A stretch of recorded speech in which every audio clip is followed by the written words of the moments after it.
Plus 2 is proud to bring you the 2+2 Pokercast, presented by the PokerStars VIP Club. This week on the Pokercast, Mike goleafsgoeh Leah and an apology from Howard Lederer. Now here they are. On the slide whistle, from Vancouver, Adam Schwartz. Universal MMA in Vancouver.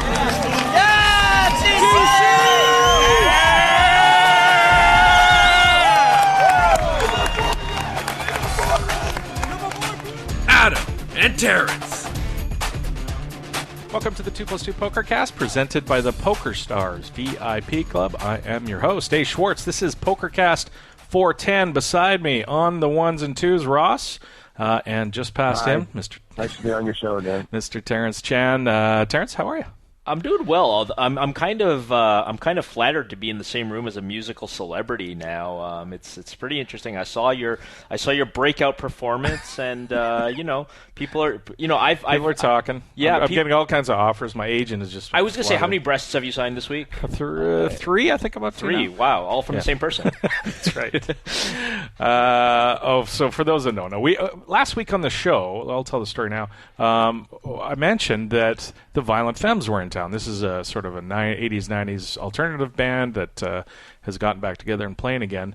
And one of my favorites from my early days of listening to tunes, and I'm sure a lot of people out there know Blister in the Sun, Add It Up, a lot of the famous anthems, folk anthems that they, alternative folk, I guess you would call it, that they penned, and they've got a bunch of good songs. So there was a concert coming up on Sunday night. I mentioned it last week on the show that one of the guys who was used to be a roadie for them listens to the show, and he'd sent me an email a couple of years ago. I in turn lost the email, so I couldn't contact him. I knew they were coming back in, and I did a last minute plea last week to maybe he'll download this and listen to the show before the gig, and we can meet up. Try to hit your one-outer. Yeah, tried to hit my one-outer. Turned out I didn't need to hit my one-outer. When they landed, so he's now actually, his name's Todd, and he is now the tour manager for the Violent Femmes. So they're traveling around North America right now. Their schedule is crazy. One night here, one night there, and they get on a bus and sleep and then arrive in another town. So I was on StubHub at about 5 o'clock in the evening Sunday night. It was a Sunday night show. I was kind of waiting for prices to come down on StubHub. A life pro tip, if you're ever buying tickets, don't buy them months in advance. Buy them the day of. The prices are generally coming down if you live in a city that you can easily buy tickets in. So there was about 40 tickets on StubHub for this show. It's general admission. They'd come down about half price, and I was just kind of waiting, and I got a tweet from Todd who said, "Hey, I'm in town. I'm trying to get a hold of you. Do you guys want to come down to the show?" So I called up MJ, and a couple other. Scott Wilson came, and his girlfriend. So we all came down, and Norm and some other buddies. I think there was like 9 of us.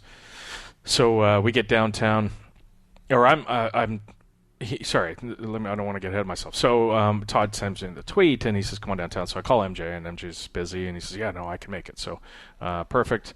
We hook up, and we're gonna hook up just before the show up front. Can I ask what the venue is in downtown? It's the Commodore. Okay, which so not a huge thing, but it's like what, 1,500 people, Ross, right. Something like that. It's a big room. It's a world famous sort of venue. Yeah, fantastic venue. So been there many times. But the very first show I ever saw at the Commodore was 30 years ago when I snuck in. I'm just dating here. I was 18 years old. I snuck in to the Commodore to see the Femmes. I only snuck into poker rooms. I'm so late compared to you guys.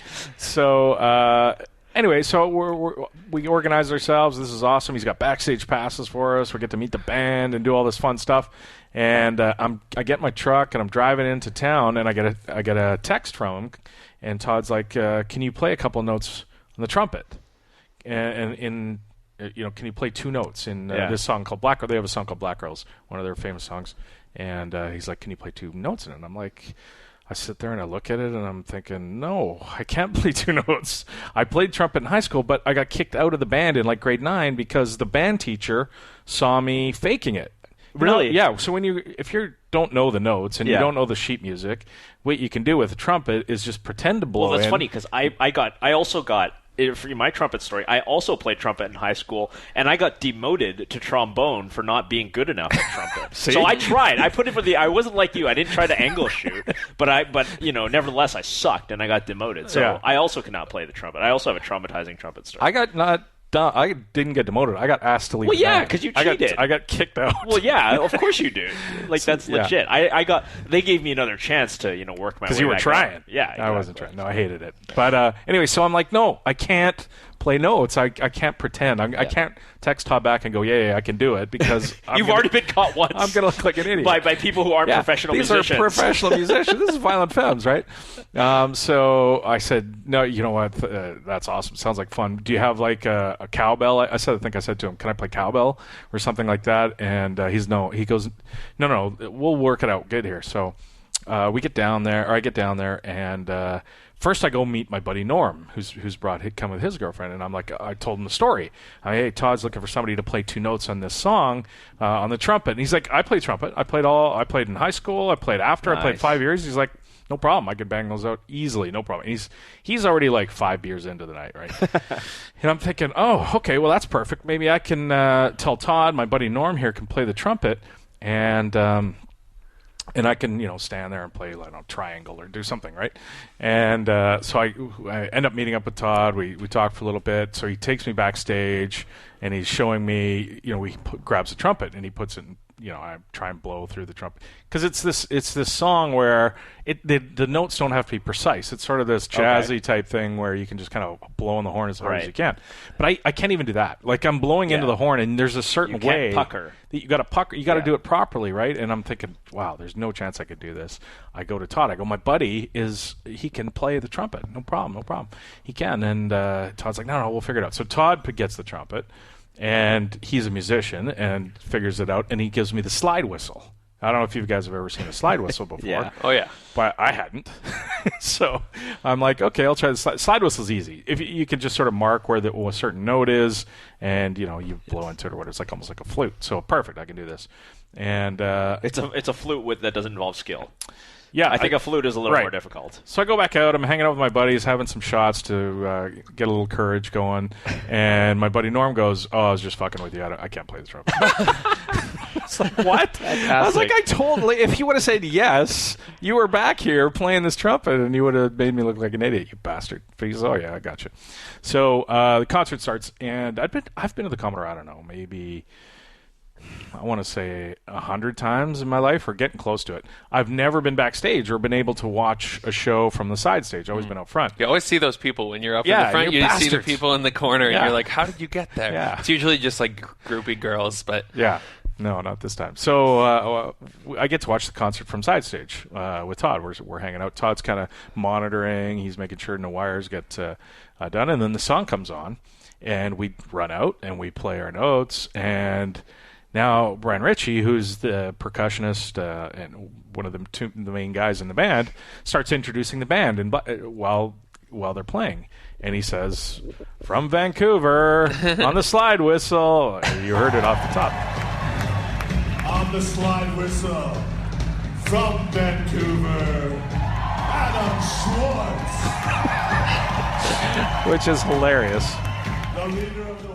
It's because I had a bunch of people that I didn't know were at the show who were friends who came up to me after. They're like, what the hell is that? How do you know these guys? How did that happen? Yeah, I've been traveling with them for like 5 years. Oh my God. What are you talking about? I'm a professional slide whistle. You know? But it was... You're going to put that on your LinkedIn. I did, yeah. It was a ton of fun. That's my one time being... I'll definitely endorse you. Yeah, we'll link up the old YouTube video, I guess. We'll throw it in the... How many hits do you have on your YouTube video? I didn't look. I don't know. Okay. I have not looked. You could be the new viral sensation.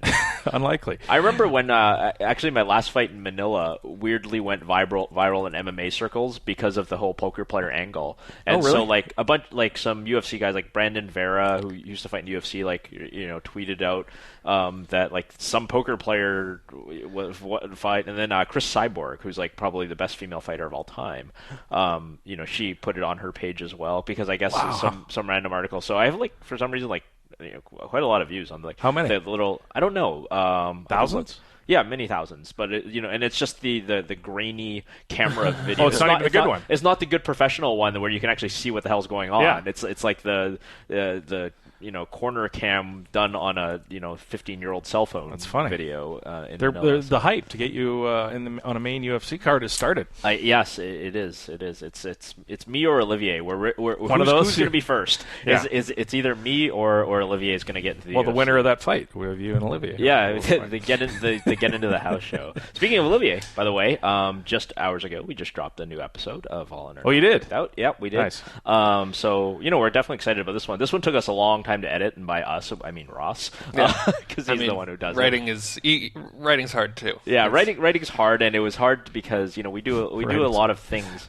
Well, we do a lot of things like when we do this show, you and I, Adam, we just talk, and we're talking about a subject matter which we're familiar with, and if we stumble or we go off base, then whatever, we just deal with it.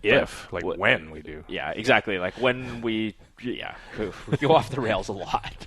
But we're trying to do this kind of more tightly edited thing where we pull something from an interview and a nice poignant moment or some thought, and then I have to break back in and the narration. There's a lot of back and forth, and there's lots of like listening to little clips and say, okay, I'd like that part from 29 seconds to a minute 30 or something like that, and then I'll listen to the whole. And Ross will send it to me, and I'll listen to the whole thing. I'm like, wait, that doesn't make sense because I didn't mention that person before, right? And then we have to do the whole damn thing over again. So it took a little longer than usual this time, but we got it up there, and hopefully people will enjoy part 3. Are you sorry at this point that you started this whole endeavor? A little bit, but it's still been fun. I mean, it's just like an art project with like a lot of pain. But it's fun. I think when we're done, we'll be. It's going to be something you can look back on and go, look, we produced this amazing series. Ross can be able to put on his CV. I mean, this for sure. Demo reel. Demo reel. Yeah. No, I mean, people. If there's been one comment, it's been talking about how good the production values have been. Like it's we're trying to make something that's like the NPR or the Gimlet or whatever podcast, but those have like lots of people working on them. Exactly. Like it's just us. Yeah. And so I mean I'm proud of what we've done so far. I really like. It's fun to do. Yeah. The worst part about it so far is going on a downswing and having to work on it, and when you want to be playing poker. Yeah. Oh, no. And then being miserable when you're working on it because you're Ross Report spoiler. Yeah. It's been, next week Ross is playing 2 cent 4 cent. So I was in Victoria. Scott Wilson and I went over to play the lovely some golf. capital of our province. Yeah, capital. Which I haven't been to in like 15 years. But. Yeah, me either. Actually, I used to live there and I hadn't been there in a long time. And we took a helicopter over because when you travel with Scotty, there's no ferries. No. There's no time-consuming sit on a ferry for 2 hours. There's no being in line with the plebes. That's the main thing. Like, you have to occupy the same space as people who aren't multimillionaires, and that's a problem.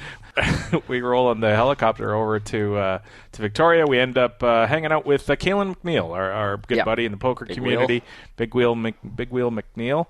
He has a great little. He's got 2. He's got a great burger franchise called Big Wheel Burger over there. If you're in Victoria, down in Cook Street Village. If I recall correctly, didn't Dan Idema represent that particular burger joint at one of his final tables? Yeah, I got one of the hoodies on my own self. Oh, there you go. Yeah. And we played Victoria Golf Club, which is sort of like the Pebble Beach of Canada. It was a fantastic golf course along the water. But the reason I wanted to bring this up was because when we went for burgers at Big Wheel Burger, their special of the day was a cricket burger. Ha! Yeah, so they made cricket. They made like a veggie burger with cricket flour.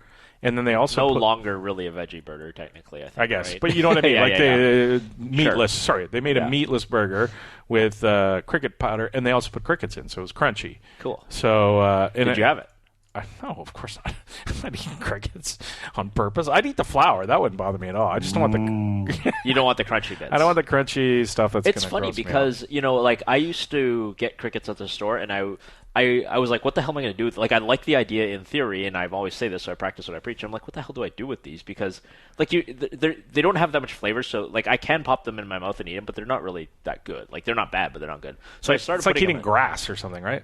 Probably. Yeah, I mean, it's crunchy, right? So it's kind of like, just imagine if potato chips didn't have any flavor at all, right? Like, it just has that. So there's no flavor? There's no mushy part inside? No, not at all. Oh, they're completely dry. They're the exact texture of, like, if you took a bag of potato chips and just smashed it into bits, that's what you get. That's what you would get with crickets. And so I was like, well, I'll just put it on salad. And I started eating, putting them on salads. And they were actually they're pretty good salad toppings. So. You gave me a cricket energy bar or a piece of one time. I did. That was good. Hang on one second before we leave this topic. Okay. Before we leave crickets. It was because they had the cricket burger on special for 3 days. And I found out how many they sold. Okay. I want you to guess on how many you think they sold in 3 days. I don't know how many customers they get. Like, I don't know it's how fairly busy. It's how many tables are in the restaurant? Like 12, but it's mostly takeout. Okay, people come in buy and go. Okay, so 12. So I'm going to go ahead and yes. I don't know. I don't know. You're stabbing in there. I understand. Yeah, I don't know much about the restaurant. So I will say, okay, if they have like 200 customers a day, and it's a special, it's on like a sign that's got a board. They have more than 200 customers a day. Okay. Yeah. Okay. So let's say, I don't know. I want to say they sold like 70. What the? Are you kidding? They fucking sold 70. Really? That's hilarious. I'm going to the restaurant business, baby. Holy shit. I'm going to the restaurant forecasting business awesome. anyway. I hope Kalen's listening because he can prove that he told me they did sell 70. So I thought that was neat that 70 people ate the burger with the crunchy crickets in it. Like, cool. It's just something I didn't think would sell as much as it did. Good for the environment, good for your body. Crickets are a win. I wanted to say, speaking of a weird food, that beef tongue you posted on Twitter. Oh my God, it was disgusting. Why did you do that? I mean, like, it's I'm raw. down with the weird foods, but yeah, with the little tongue pieces or like whatever the flap. You actually do peel that off before you, like once you cook it, you actually do peel off. Terrence the skin tweeted a picture in a slow cooker of a giant beef tongue with and some obviously mirepoix. I did it like for the shock value. Like I did, like when it's fully cooked and garnished or something, like it looks like every other piece of meat of it's beef, brown right? and it's no, it's not. Kind of a gross color. I'll tweet you in the next one. Okay. Anyway, they're delicious and it's fantastic. I would probably eat it once it was cooked, but it looked pretty rank. Even a German, of course, our friend Obi, listener to the show, was like, "Wow." I mean, most meat kind of does look gross when it's like completely uncooked. I mean, you know what a steak looks like. You have an association with like a ribeye steak or something like that as looking good. But if you objectively had never seen a ribeye steak before, you'd just be like, "Oh, there's just a hunk of red. Like it doesn't, like whatever, right?" Like so. I mean, you're just. You know it's a tongue and it looks like a tongue, so I don't know. Tastes like a tongue. I'll make you guys some tongue one day. It's probably a tongue. It'll be delicious. Yeah. Quick traffic update. I had my court date on Monday morning. This is the final, I believe, ticket that I was for traffic. This ticket was from January 2015. That's how long it's been. Wow. This one, and the judge had enough. There are like children who were born then that can talk now. Probably like run around the house. The judge had enough of my shenanigans of putting this ticket off over and over, saying they made me come on Monday and defend this thing. So, but I met it was different than the other one because I got there early and the cop was there and they're really intimidating. They really know what they're doing because they've not like the last guy. You caught the last girl. Was it a girl? Yeah, it was a girl. She was. I caught her off guard. But this guy was very, very good at what he does. So he gets there early and he asks everybody who walks up that is coming to this courtroom, "Oh, are you here to fight a ticket with me?" Or so I walked up and he goes, "Are you here to fight a ticket?" "Yeah, let me see it." Show it to him. "Yep, that's with me." He goes, "What do you want to do?" And I know you. You're a tough negotiator, right? So I've known you for many years. Like you say this guy's tough, but you yourself are somebody I wouldn't want to face in a negotiation because you don't get pushed around. I know this. Yeah, and he caught me off guard. He's just right in my face. He goes, "What do you want to do?" Yeah, and I was like, well, because I was kind of unprepared in that I didn't really think I had a shot at winning this. Yeah. My only out was if he doesn't show up. Then he's there, and I see that he's there, and it's kind of like, So now I don't really know. But you got to get to the quick negotiation. So I got to figure out what I'm going to say, and I go, well, I mean, reduce fine or something like that. And he goes, so you're pleading guilty? And I go, maybe. So he goes, are you or aren't you? I said, well, I'm not sure yet. And he goes, what do you mean you're not sure? Do you remember the ticket? I said, yeah, which isn't 100% true because it's been so long. So anyway, he's like, well, we'll go in and we'll talk to the judge. So we get in there, and it was pretty clear that I was going to be found guilty. I didn't bother much of a defense other than put the fine off for months so I can pay it later or whatever. Anyway, ended up losing, so we'll see what happens with if I do get my license suspended on myself. Yeah, indeed. Quick WSOP Fantasy League. The Pokercast is running a WSOP World Series of Poker Fantasy League for $20. You can jump in, pick a team, go up against everybody. We now have 28 people in this thing. We have more. I got some more today, and I just have been a little busy, so I need to confirm them in the thread. But if you have paid me the money, I know that you have, and We're getting up there. 28's a good number. I mean, I think we're probably still got, a week left or something like that to get your team in. So, I think we might hit 50. Yeah. Terrence, you got to get your team in. I do. Boy. Don't be backing out of that one. I do too. Yeah. I haven't put mine in yet either. So, Ross, you put yours in? Oh, yeah, I put mine in a while ago. Okay. Why don't we do, let's do the review this week. This is the iTunes review. Yeah, we love getting iTunes Why don't we reviews. jump to that? This is the iTunes reviews that you nice folks out there are leaving for us. This week's... That we consistently beg for. Is it begging? It's probably is. Politely asking, or it's asking with urgency. Fix It Now 911 has left us one this week. A very solid poker podcast, it's titled. Ooh, that sounds good. Yeah, that's a good start, right? Yeah. But you know what? I'm not going to read this. Why don't we have somebody else read it? My rating is 4.69. Not a full 5 stars, because I miss MJ. Another thing that lowers scores is when MJ was there, the schedule was much more fixed and transparent. You used to be able to know exactly when the podcast was going to be every week, and if they were going to miss a week or change the day, MJ alerted you beforehand. Now the days seem to be different all the time and random missed weeks. MJ, yes, sir. That out there is, of course, for those who haven't listened to the show Who longer than less a year than and a half. 14 months or whatever. That is my old co-host, Mr. Mike Johnson. Thanks, MJ. Yeah, I mean, I don't think that's too fair of a criticism. MJ, by the way, he's right. When MJ was doing what is it? The show, it was Wednesday at 7 every night. It changed. Right? We would change periodically, but it was pretty. The schedule was pretty tight, sir, wasn't it?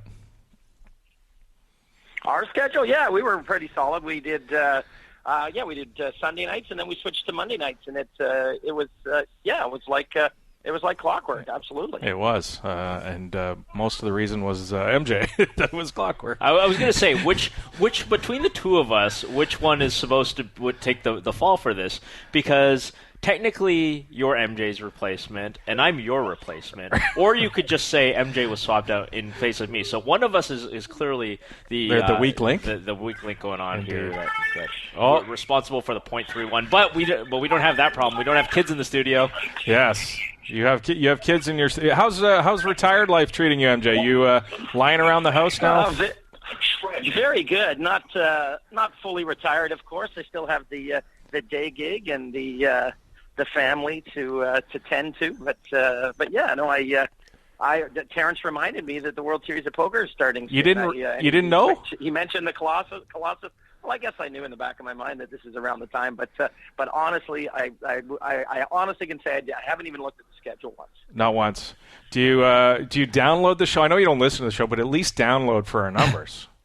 Oh, there you go. I could do that. I could put it on an automatic Stitcher feed or something like that for you, just to beef things up a little bit. I could just add about 20 or 30 emails and download them all. MJ, just a random thought. I'm going to give you 3 guesses. Who's the number 1 player on the GPI right now? Oh. You think you'll get this? What's the line? What do you think he gets this? I don't know who it is. If I knew who it was, I could probably say because it just changed today. Oh, okay. The number 1 player on the Global Poker Index. Yes. Yeah. Well, I still get emails from PokerStars, and I know that the GPI has always been heavily weighted toward the high buy-in events. Sure. And I saw that Ole Shemion was still winning those, so that would be my ignorant guess. Would be that he won a bunch of those high roller tournaments. So maybe Ole Shemion.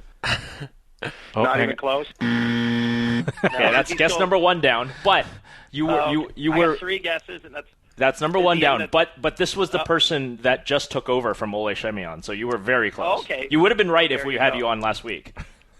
Okay. And is he a high roller guy? Is he a guy that I would know from like 5 Absolutely. years ago? So you're still you're very much drawing live. It's not there's no new Isildur that came along in the last 12 months that you've never heard of. Okay. Well, he never played tournament poker any of this, but I know what you mean. So let's see. Who would be another big name that played high rollers from Scott Seaver? Oh, I don't know. So he's got one more guess. I'm going to guess, though, after he's done. I don't know. I feel like you know, Adam. I don't. Played European or North American?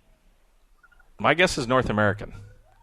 That is correct. It is. The person is in fact a of this continent. This continent. Yes.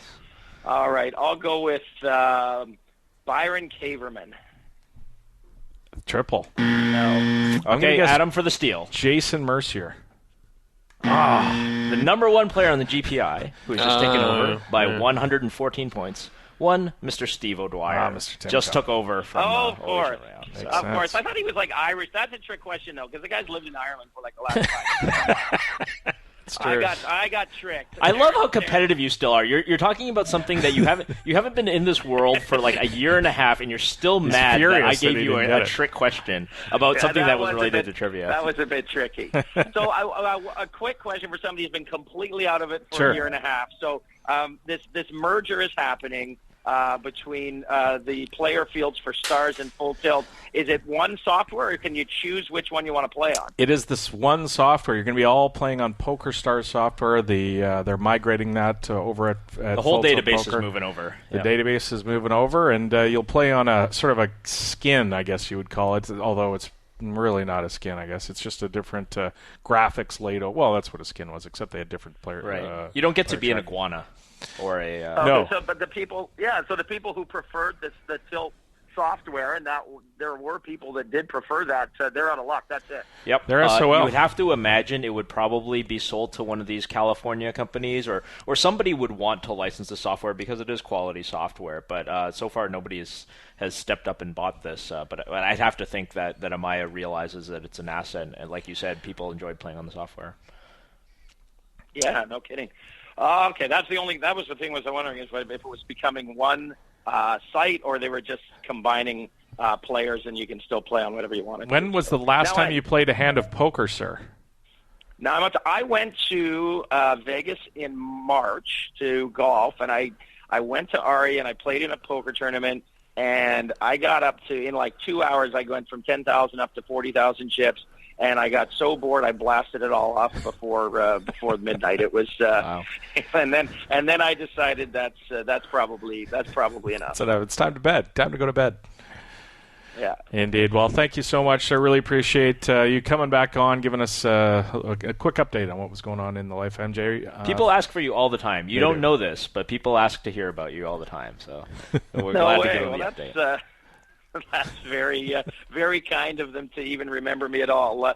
Adam, if you get a chance, give them a trip report from your Sunday night rock stardom. I did. That was off the top of the show. I gave. Yeah, that was a fun little evening we had there at the old Violent Femmes concert. Yeah, that was a once in a lifetime for you. That was terrific. All right, well, have a great show, boys, and hopefully. We'll talk again shortly, and have a great World Series. Terrence, I know you're going down, so win a bracelet for finally. If you guys are doing that thing that we did every year where you pick guys that have never won a bracelet, I'll take Terrence again. You just want to light $20 on fire. That's a good idea. All right, thanks, buddy. And I'll also take him in 2017. We'll pencil him in for years to come. Yes. All right, guys, have a great one. So as I mentioned, this is PokerCast 410. It is May 19th, 2016. Today on the show, we have Mike goleafsgoeh, Leah, who another Canadian Mike. Another Canadian, yeah, lots of Canadian Mikes today. He took down his first scoop over the last week. That shocks me, by the way. Yeah, you would think with the amount the guy who plays like everything and plays all the games well, But I guess he just recently got his first World Series bracelet too. So. He did. He's got 2 coupe. I'm not sure if they're tournament or turbo or World Championship, but he's got 2 coupe. This is his third now that he does had a scoop title to his resume. So we're going to bring him in. We're going to talk to him about a bunch of stuff. What it's like to be a super successful MTT player. That he's had a great couple of years, so we'll get into that. But let's get to some in case you missed it. How did he miss the open goal? 6x4, and he comes up 0. Oh no! Oh yes, he missed it. He's missed it! How on earth did he miss that?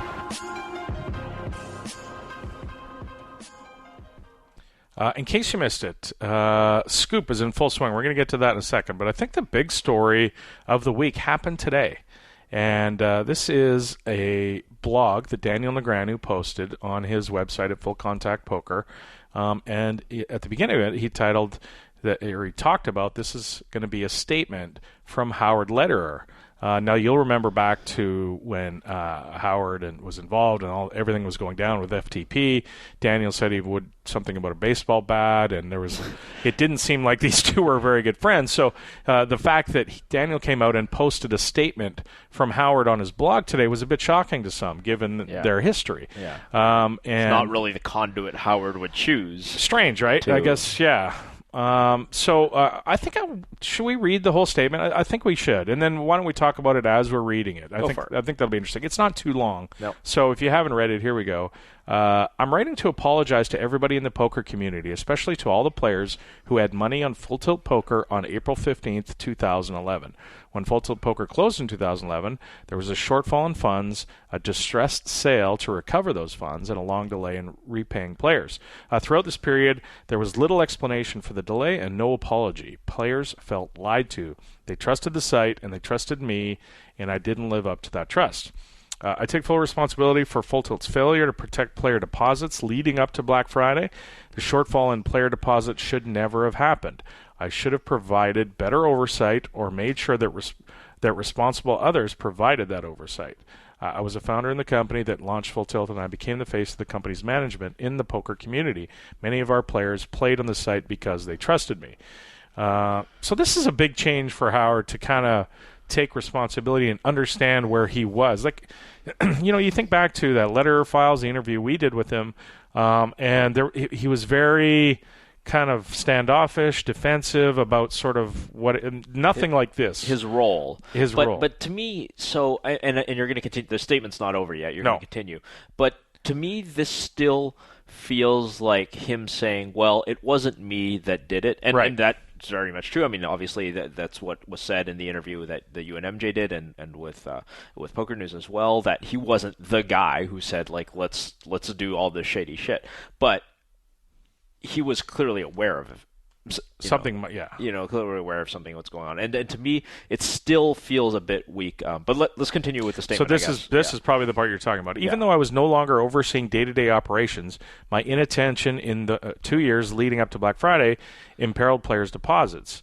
My involvement in Full Tilt from 2003 to 2008 put me in a unique position of trust, a trust that I disappointed by failing to ensure that Full Tilt was properly governed when I stepped away in 2008. My failure to make sure proper oversight was in place when I left resulted in the situation that began to unfold on Black Friday. Players were not able to get their money back for a minimum of a year and a half, and for many, it's been much longer. I've been a poker player my entire adult life. I know the importance of having access to one's bankroll. The lost opportunity, frustration, and anxiety of many Full Tilt Poker's players or customers experienced in the intervening years is unacceptable. I cannot be sorry enough for what happened. I agree with you. This part is him saying, hey, it wasn't really me. Right. I was done in 2008, and this stuff all happened in the years following in 2011. So there's a couple things here to my mind. It's a tough situation because he stops day-to-day operations in 2008, which I believe, and then he doesn't. You can't make a public statement at that point because he's still an investor in the company. He's still a huge shareholder in the company. He can't just say, well, you know what, I'm no longer involved in the day-to-day operations of the company, because immediately people are going to go, why? Like, is there a reason that you don't have confidence, or why aren't you doing this, or whatever? Like, to put that out there publicly is kind of tough, right? Like, because he doesn't want to completely disassociate himself with it, right? Like, so when I left Ultimate Poker, I was like, okay, I'm leaving Ultimate Poker. Nobody expects anything that Ultimate Poker does from the time that I leave to be reflective of me, or from PokerStars. When I leave PokerStars in 2004, well, whatever PokerStars does after 2004 clearly has nothing to do with Terrence. Now, the situation here is different for him because he's stepping away from day-to-day operations, but he's still in the. He's one of the faces of the site. Yeah, he's one of the faces of the site. He's he at least has a very high level involvement with this, and so he doesn't want to lose that association because he realizes that his image, his reputation at that point is an asset. Right. So people trust Full Tilt because they trust Howard Lederer, as well as all the other people that are associated with it. And so now what he's saying was, okay, I think this paragraph is a lot better. Like, this is sort of like, I screwed up by not doing more about this. But he's still saying, like, look, I wasn't involved for these 3 years, and I couldn't, necessarily have done anything about it. But at the end, I mean, the most important thing is, I guess, that he did say sorry.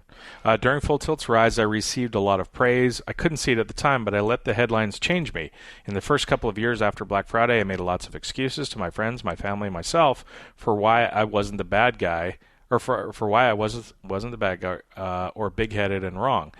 In the months immediately following the crisis, I focused a lot of energy on trying to refute allegations that were factually untrue.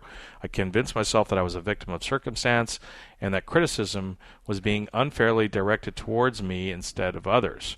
I was missing the bigger picture. At a wedding in the fall of 2014, I was sitting with a friend talking about Full Tilt. I was grumbling about how unfair my lot in life had become. My friend didn't let me off the hook. I'm paraphrasing here, but he said, Howard, it doesn't matter whether you knew about the shortfall or what you did to help players to get paid. These players feel like you lied to them. You were the face of the company in the poker community. Thousands of players played on the site because they trusted you. Many pros represented the site because they thought you were in control, and you happily accepted the accolades while failing short on their trust. At the time, my friend's response felt like a slap in the face, but it's clear to me now that it was fair. An apology is not enough, but it is what I'm able to offer the poker community in the wake of a travesty that I should have not allowed to happen. I am sorry. That's incredibly honest, and that's very tough to write. I mean, I can certainly see how tough that is to write, but it does seem like he's at least very much made a realization that, like, yeah, he had to stop being defensive, right? Right. I think that's what he's saying here. Like, if you had to say this in as few words as possible, he's saying, I was being defensive, and I have to stop, and I am stopping, and that's big. Yeah, I think I would have liked a little bit more. If he's going to throw others under the bus, and clearly he was talking about Ray Bitar in the fact that he wasn't running the ship anymore. He didn't say it, but Ray was. If you're going to go down that route, I think you owe an explanation of, something to do with why you let him do what he did. The money clearly blinded everybody involved with Full Tilt because if Howard was indeed running the site for 5 or 6 years, he had intimate knowledge on exactly how.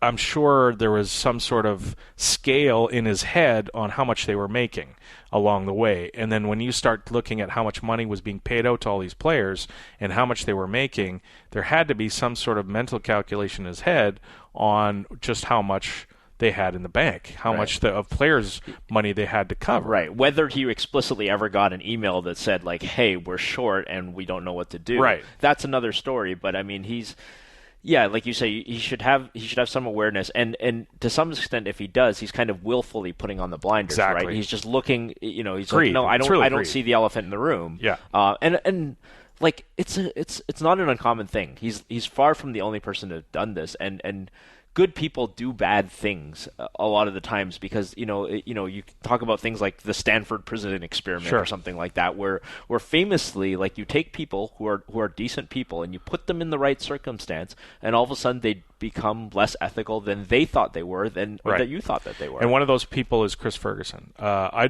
don't know Howard. I didn't have any sort of concept of how good of a person Howard was. Others have said I spent probably I don't have no 20 idea. minutes away from the poker table with him. Right. Chris Ferguson's a different story. I agree. I think we have a lot of information on exactly what kind of person Chris was. Yep. And for him to be a very large owner of the site and be intimately involved with a lot of the runnings, and for this to happen was, when you say bad people do good things, or some machination of that. What does it make you think about Chris? Yeah, I mean, I think it's a very similar thing. You're sort of explicitly looking away from the thing that you don't like seeing, right? Like, you're looking at something and you're just sweeping it under the rug. It's not there. Let's pretend that doesn't exist. That has nothing to do with me, and I'm not the one doing it. But it takes courage to step up in the face of these things, right? Like, that's why, like, whistleblowing is a big deal. Like, when there's a whistleblower, whether it's in a corporation, whether it's in a government, those people are really brave because it is so easy to just go with the flow. It's so much easier to just go with the flow and say, okay, this will all blow over. We'll figure it out. Whatever. We're short on balances, but we'll make it up. All we have to do is this and that. And it's happened before. It happened with Poker Spot. It happened with Doyle's Room. It's happened in online poker before, and it would probably happen in a lot of other businesses if people frequently left six-figure balances in terms of other businesses. But it doesn't really happen outside of the banking world. I guess what disappoints me most is we're 5 years after Black Friday now. Mm-hmm. This is really the first apology or anything we've had from somebody at Full Tilt. Chris has had 5 years, and if he is that good person that we always thought he was, for him to not say anything for 5 years when people are, yes, I understand, there's nothing he could have done about it now, it's spilt milk, whatever, but I think to me, a good person comes out and explains why everything happened and why he was involved with it. He wants to, right? I mean, unless there's things we just simply don't know. But he can tell us. I mean, he's the one that can tell us. Yeah. I don't know what else. At this point, we're 5 years on. I'm surprised that I'm really, really surprised. If you would have told me Chris Ferguson was not going to be heard from in 5 years after Black Friday, I would have said no chance. Yeah. He's definitely going to come out and say something at some point. Yeah. I mean, it's not like that he was a guy who was incredibly reliant on his reputation, but it just seemed like he's the kind of guy who would want to clear his name or whatever it might be. He's the kind of guy we put in trust. Right. We put our money because his name was on the face of the site. He was definitely one of them, for sure. He was one of the people, for me. Yeah, I agree. And I'm supremely disappointed that nothing has ever come. I don't expect anything from Ray Bitar. No, of course not. I don't want to hear anything from Ray Bitar. Right. The guy, I can't stand the guy. Yeah. Howard, I'm indifferent to. I mean, I have some sympathy for the fact that he stepped away, but I feel like he still should have known. When there's that much money being divided amongst so many people every month, and Phil Ivey's getting sent $900,000, and Mattisau's getting sent $80,000, right. Howard's getting sent $500, whatever he is. There's some sort of there's like, I got sent a different amount. Give me some numbers. Why? It's not just, this much came in and I don't care about anything else. I don't buy that. Right. I think there had to be some knowledge of exactly what that site was doing when all that money was being sent to the players or to the team Full Tilt. Yeah. What about Ivy? Yeah. So anyway, let's. If anybody wants to read that again, it's over at Full Contact. And actually, from when we had him on the show, I still had his phone number in my phone. I looked, and I sent him a text, and on the off chance that it might still be his number, that hey, I see you posted a blog on Daniel's blog, any chance you would be interested in coming on and talking about it? And it was his number. He texted me back and said, "Sorry, thanks for reaching out, but." I've said all I had to say, that kind of thing. So, anyways, we did try. Let's move on. In case you missed it, Scoop is in full effect and getting near the end. It's been going for a couple weeks now. You played a bunch of tournaments. I did. It was probably the first Sunday that I, quote-unquote, grinded for... How'd it feel?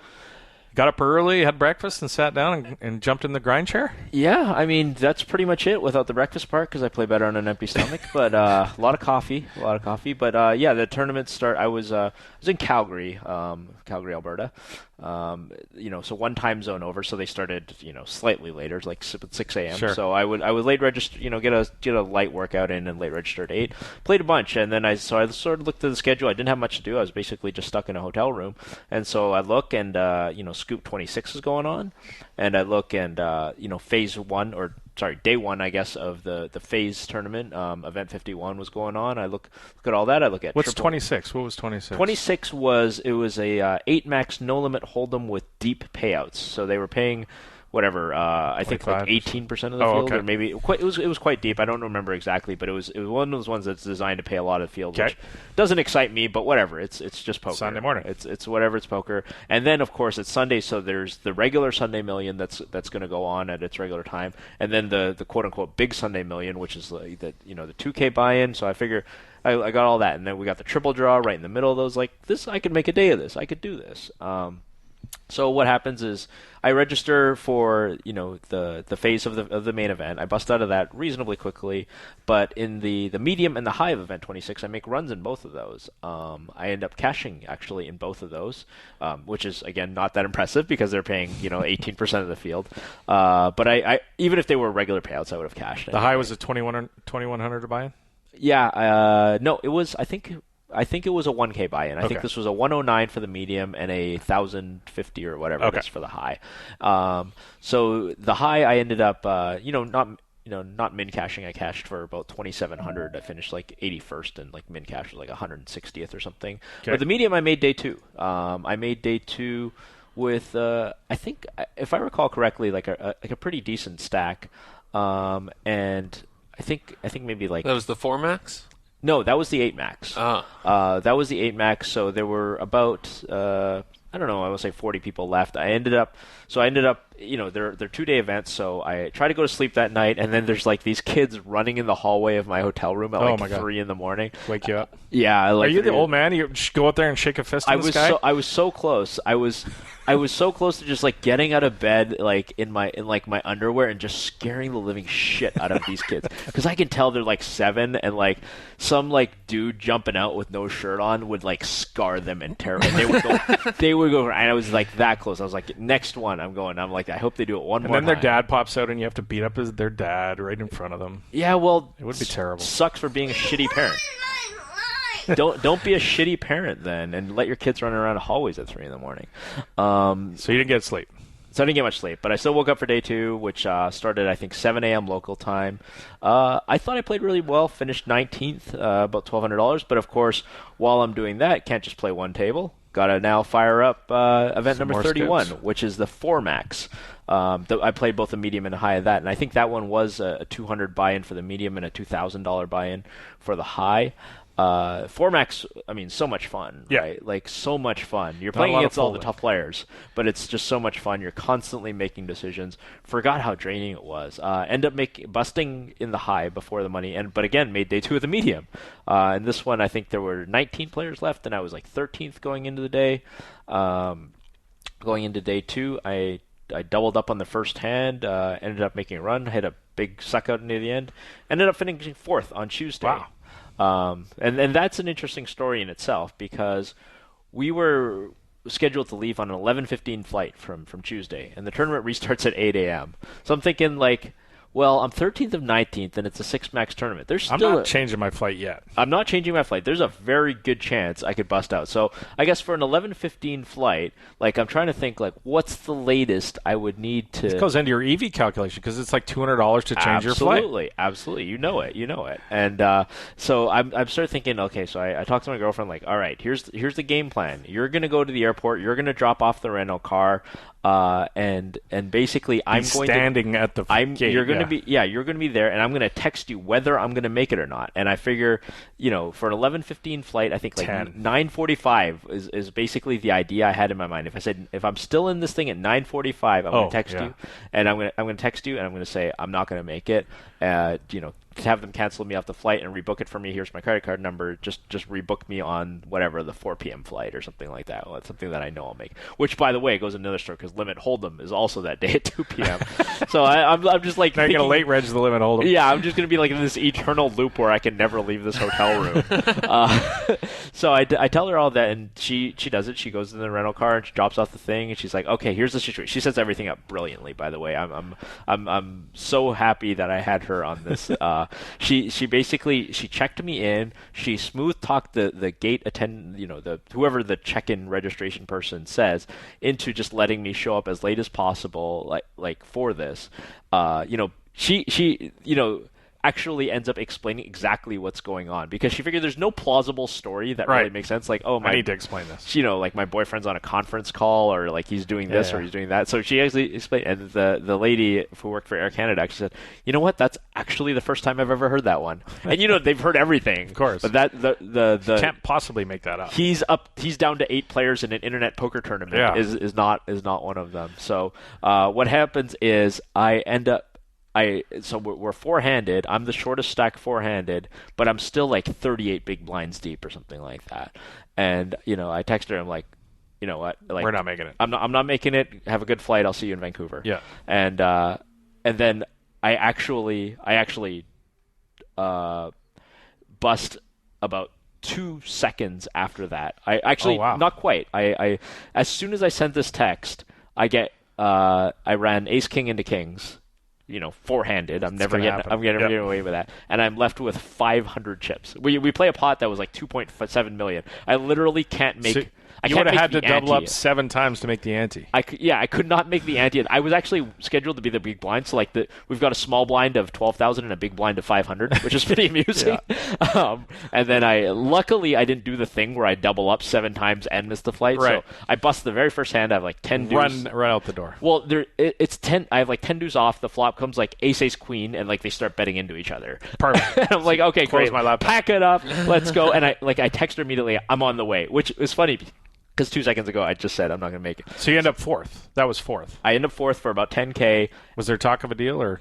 Not at that point. Yeah, one guy suggested a deal. He just said deal in chat, but nobody really answered him. And we had an overwhelming chip leader. We had it was actually like 10 million, 2 million, 2 million, 2 million, or something like that. And so, yeah, I packed up all my shit. I ran to the airport shuttle thing because it's faster than a taxi. Got to there, flew through security, something like that. What time did you get there?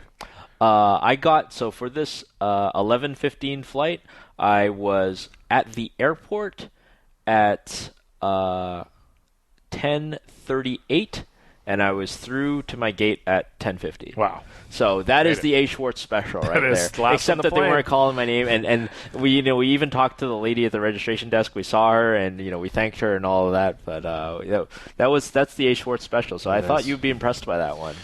Well done. Good fun. Playing a bunch of. It really was. I mean, it's exhausting, and I'll say this: I'm glad I'm retired, quote unquote, because I definitely could not do this every day. I don't remember who tweeted this, but this tweet got like 30 retweets, and they were saying something like Scoop needs a break like halfway through. Yeah, it's like I a want to ask 2-day that break. about Mike Leah when we have him on. Yeah, about a break because it's so much exhausting, and especially I think online poker is even so much more exhausting. But I had a lot of fun. People remember I was pretty down. Like I thought I played like shit last week, and I think I genuinely did. But I think I played really well this time, and I had a lot of fun because I think playing well is fun. It is. Playing like shit is not fun. We got Mike pretty quick, so let's power through some of these scoop results, and then we'll take a break and come back with Mike. But Event 20, I wanted to I took a few notes on some of the finishes. Event 20 was the Omaha 8 or better, the Limit Omaha 8. Your favorite event. My favorite event. I didn't play it, unfortunately. But the medium was won by Stevie444, Stephen Chidwick. He beat 489 starters. Won the medium, not the high. He wasn't... He was beating 40 people to win the high. He won. He was a real win. He takes down less money, more people. Right. Yeah. Exactly. He takes his second scoop title there. Event 24 was the 8 max high roller. There's a little Pokercast karma there. We talked about Buck 21, our buddy Sean Buchanan. We made him the password on the invitation. Made him the password. Mm-hmm. He takes down his 5th scoop title after winning his 4th last week, which was pretty cool. 2 in a week. This one was worth $270,000 after a deal was made heads up. This was 553 entrants with 272 re-entries. Isildur Victor Blom also made the final table. He took down 58,000. Event 30 was the medium, the 215 medium Omaha 6 Max Turbo Zoom. Max Greenwood wins his title and 30,000. He's goleafsgoeh 41. As opposed ridiculous. To goleafsgoeh. How is that possible that there are Mafia. 2 I mean, I guess the Leafs have to win something. Might as well be poker. Might as well be poker. Shots fired. Not really. We can't shoot. There's no really. shots from Vancouver Canuck fans. We suck. The high version of that one was a $2,100 buy-in. King Dan Smith takes down that big event, and as I said, 86,000. Event 36. The low version is won by our guest coming up after the break, Mike Leah, and he wins his first scoop title, his 3rd coup title, 1,558 starters in a $27 buy-in limit hold'em event. This is 6 Max. This is your baby right here, the one that you won. I did play it. 1,558 players. He gets heads up with Ari Angle. Yeah, that's pretty unlikely. How unlucky is that? And I've said this a long time that like limit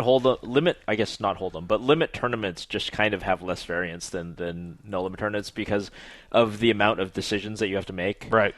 So you will see these people a lot. Like it's very rare that somebody who makes it to the end of a 1,500 player limit tournament, whether it's limit hold'em, limit stud, limit Omaha, whatever, it's bad because you just can't get lucky often enough to get that deep. Especially tournaments when you're playing 20, when the average stack is like 25 big blinds. Yeah. You make a mistake, it's half your stack. Right. And play one hand incorrectly.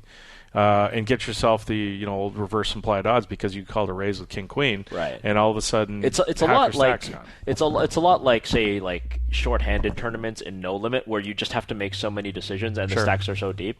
But like Jamie Gold won the main event of the World Series, right? Just because he was a card rack the whole time. It's even if you're a card rack will take you to like a deep cash in a limit tournament, but it usually won't get you heads up.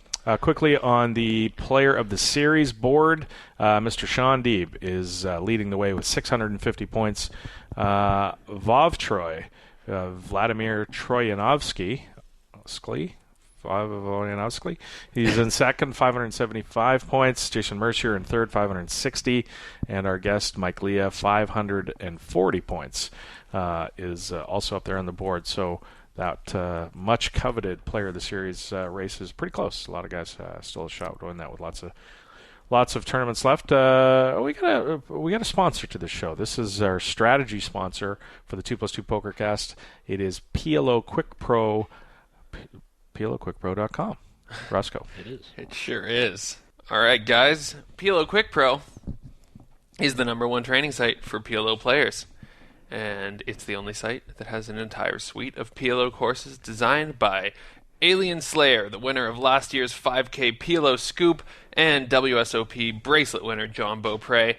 Over the last few years, they've successfully taught more than 1,000 players how to master the fundamentals, increase their win rate, and move up in stakes for good. So whether you're a micro stakes grinder, you're trying to learn how to win for the first time, or you are even a mid-stakes player, you're trying to move up to high stakes, especially if you're a no-limit player and you're looking to make the transition over to PLO. They've got videos, PDFs, and tutorials to help you plug leaks and look at the game in a new way. So if you'd like to learn the guaranteed fastest way to master the fundamentals, increase your win rate, and move up in stakes for good, visit PLOQuickPro.com/pokercast to get your very own personalized PLO curriculum.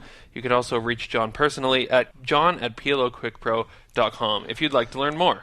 Thank you, Rossco. Coming up after the break, we have Mike goleafsgoeh Leah, who's going to talk a little bit about MTTs and his upcoming plans and the scoop and all that kind of stuff.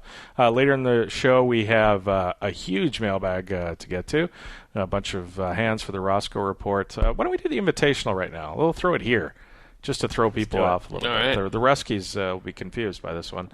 This is the PokerStars Invitational for Pokercast listeners, Sundays at 10 a.m. Pacific, 1 p.m. Eastern. You can jump in, $10 buy-in, $500 added by the fine folks over at PokerStars.com. This week is May 22nd. We talked about the password. Again, we do it 2 weeks in advance because it takes some people longer to listen to the show. Last week, we gave out the password and the format for the May 22nd tournament upcoming this Sunday. 9-handed no-limit hold'em, the old 9-handed no-limit hold'em. $1.21 is the password. This is going to be May 29th. We need a format and a password. Put you guys on the spot. How about a format? Horse. Terrence. Horse it is for May 29th. Rossco, what are we going to do for a password for May 29th for the horse event? Player of the year. Player of the series? Player of the series. All right, player of the series. All one word, all lowercase. May 29th, we're going to play some horse. You're listening to the 2+2 Pokercast presented by the PokerStars VIP Club. More right after this. 6 max zoom 500, 230 big blinds deep. MP opens to 10 and I3 bet 36 on the button with kings. He 4 bets small to 63 and I5 bet 143 and flat his $222 6 bet. Pot is 450 with 1000 behind. He bets 555 on the 10-7-3 rainbow flop. And I think, too bad I'm not capable of folding in these spots as I shove, only to see him turn over ace-10 after calling. I hold for 500 big blind pot. Team Pro Online's Mikhail Inasai Shalamov is a supernova VIP. This is the 2+2 Pokercast, presented by the PokerStars VIP Club. Hi guys, it's Mike from ProfessionalPoker.com and the 2+2 store with some great news for our PokerStars players. You can now use your frequent player points to purchase gift cards available from ProfessionalPoker.com. The same cards will also work at the 2+2 store. The gift cards come in increments of $25 and $50, and you can apply multiple gift cards per order. Now you can get the books, videos, and ebooks from all the major publishers using just your FPPs. So check out the gift card section of the PokerStars FPP store and pick up the poker training material you've had your eye on for a while at the 2+2 store and ProfessionalPoker.com. Okay, people, most of the kittens have perished. There are a few left you can save, though, and here's how to do it. Get involved with the Pokercast by emailing your questions, suggestions for the show, or even record a sound clip. Adam will be using the best ones on the air. Well, let's face it, probably the worst ones as well. I can see you there at your computer. Send an email right now. Totally disagree with one of Adam's takes last week? Send an email. Love last week's interview? Email. Want to know how much cash Adam has on him right now? Email. Pokercast at 2plus2.com is the address. Ship the funny to Adam today.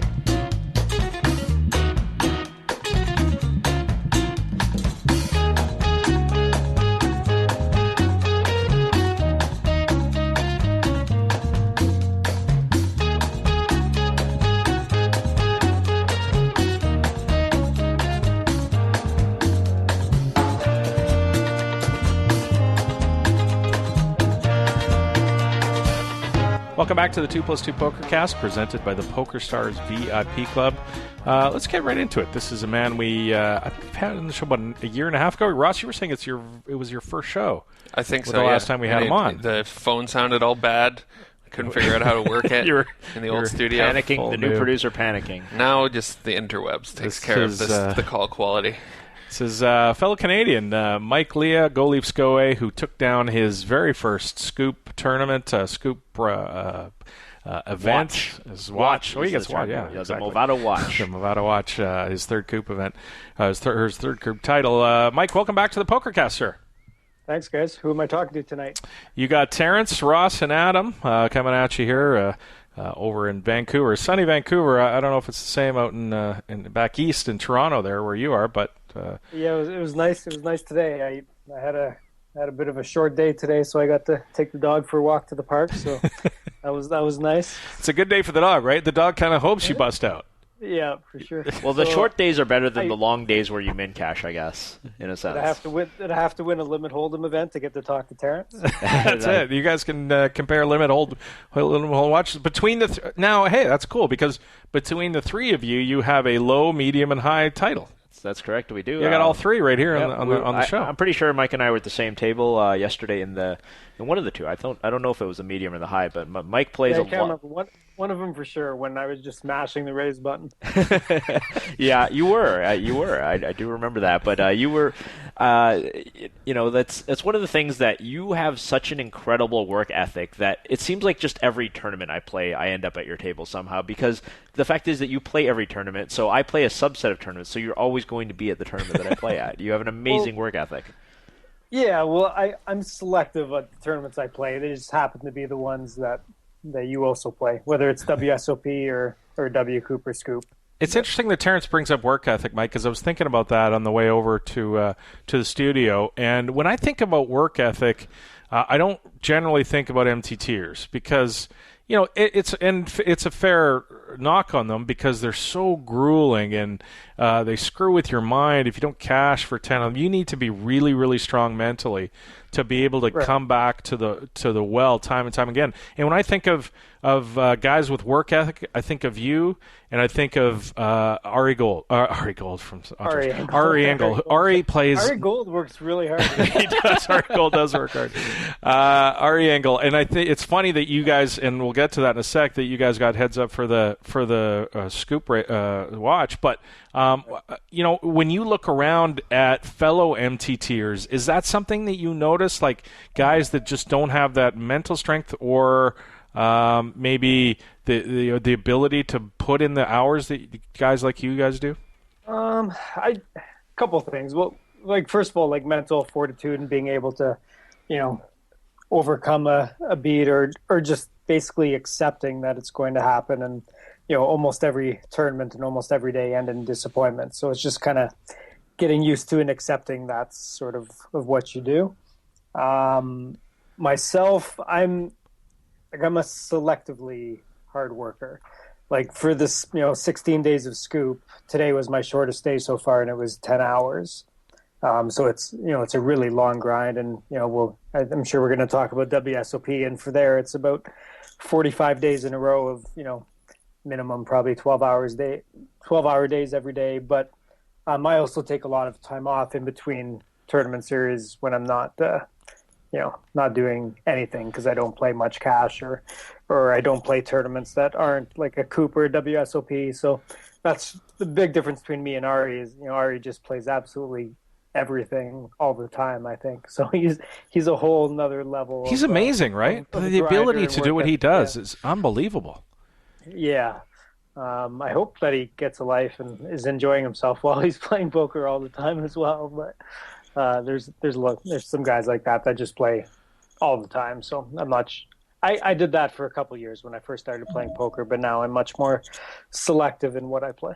The thing that I come back to is I last saw you in Berlin, and I saw you literally an hour and a half maybe after you finished second in the Pot Limit Omaha. So I mean, obviously finishing second in a World Series event, that's big deal. It's a big deal, but it's an emotional thing, right? Like your head's up for a bracelet.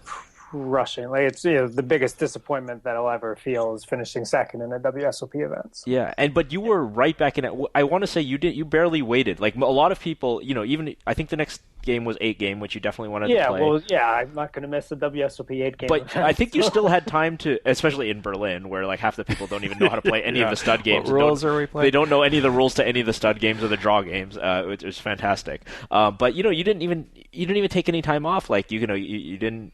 Unless I'm remembering this correctly, you kind of just jumped right in there, right? Yeah, well, it was already a few hours late, so I didn't want to miss any more time, and probably my favorite event. Yeah. If it was like the early stages of a full ring no limit hold'em event or something, maybe I would have gone and had some dinner or chilled out for a little bit first. But I'm not going to miss any WSOP events, so and especially an 8-game event that I'd already missed a few hours in, I wanted to definitely jump back. And after we played heads up in that PLO event for like 8 hours or something. Wow. So after, that grueling high level, just intense poker, jumping into a fun 8-game event was, it was actually like just fun and relaxing and enjoyable with no hard decisions, no tanking, no, it's just kind of just fun poker. So. Mike, have you always had that sort of drive before you got into poker? Where does that come from? Is it something that you from your youth, or what was it? I think that's probably like my greatest skill set, or I guess character trait that's enabled me to have success in poker is that's kind of always something that I've had, whether it was sports or mostly sports growing up, and then that kind of transferred into like my sales career, and then kind of transferred into my poker career. But always wanting to be the best at what I'm doing, and always wanting to win. And I don't like not being good at something that I'm doing. So I'm kind of like an all or nothing person at anything that I do. As Adam knows about my fantasy sports and yeah, and then my poker, and it's just I'm just a very competitive person. So it's interesting. You mentioned when you first started out. I remember somebody telling me, "Watch out for there's a Canadian." And this is years ago. There's a Canadian guy who is going to try and win the Player of the Year. I guess it was the GPI at the time, or I'm not sure what Player of the Year. Yeah, and player. I'd never heard it. It was the card player of the year, and you had just decided, okay, I'm going to go do this. Was it a sales career you left? I'm going to go do this. Yeah, I left my job September 2008 to play poker full time, and so I had a few months before, or I guess the end of 2008. Sort of had a few months playing poker professionally, and then during that Christmas break going into 2009, I set a goal to try and win Player of the Year that year, and I was just going to travel the whole year and only play live tournaments basically. And did that burn you out? Like you said, you don't do it as much anymore as you used to, but was that something you could sustain, playing everything? Well, Well, the amount of the volume that I put in online, that 22 days of W Coop and 16 days of Scoop, and that takes away a lot from of tournaments that I would be playing live. And after that kind of grind, I always need a couple weeks off, before or after those things too. So it takes a lot of time away from time that I would be traveling or playing live. But then also just trying to have a life and balance and enjoy myself. And after having some success, it's nice to be able to not have to grind all the time and to be able to enjoy yourself a little bit more. So. Have you found balance? Is it hard coming off a schedule like that, girlfriends, things like that?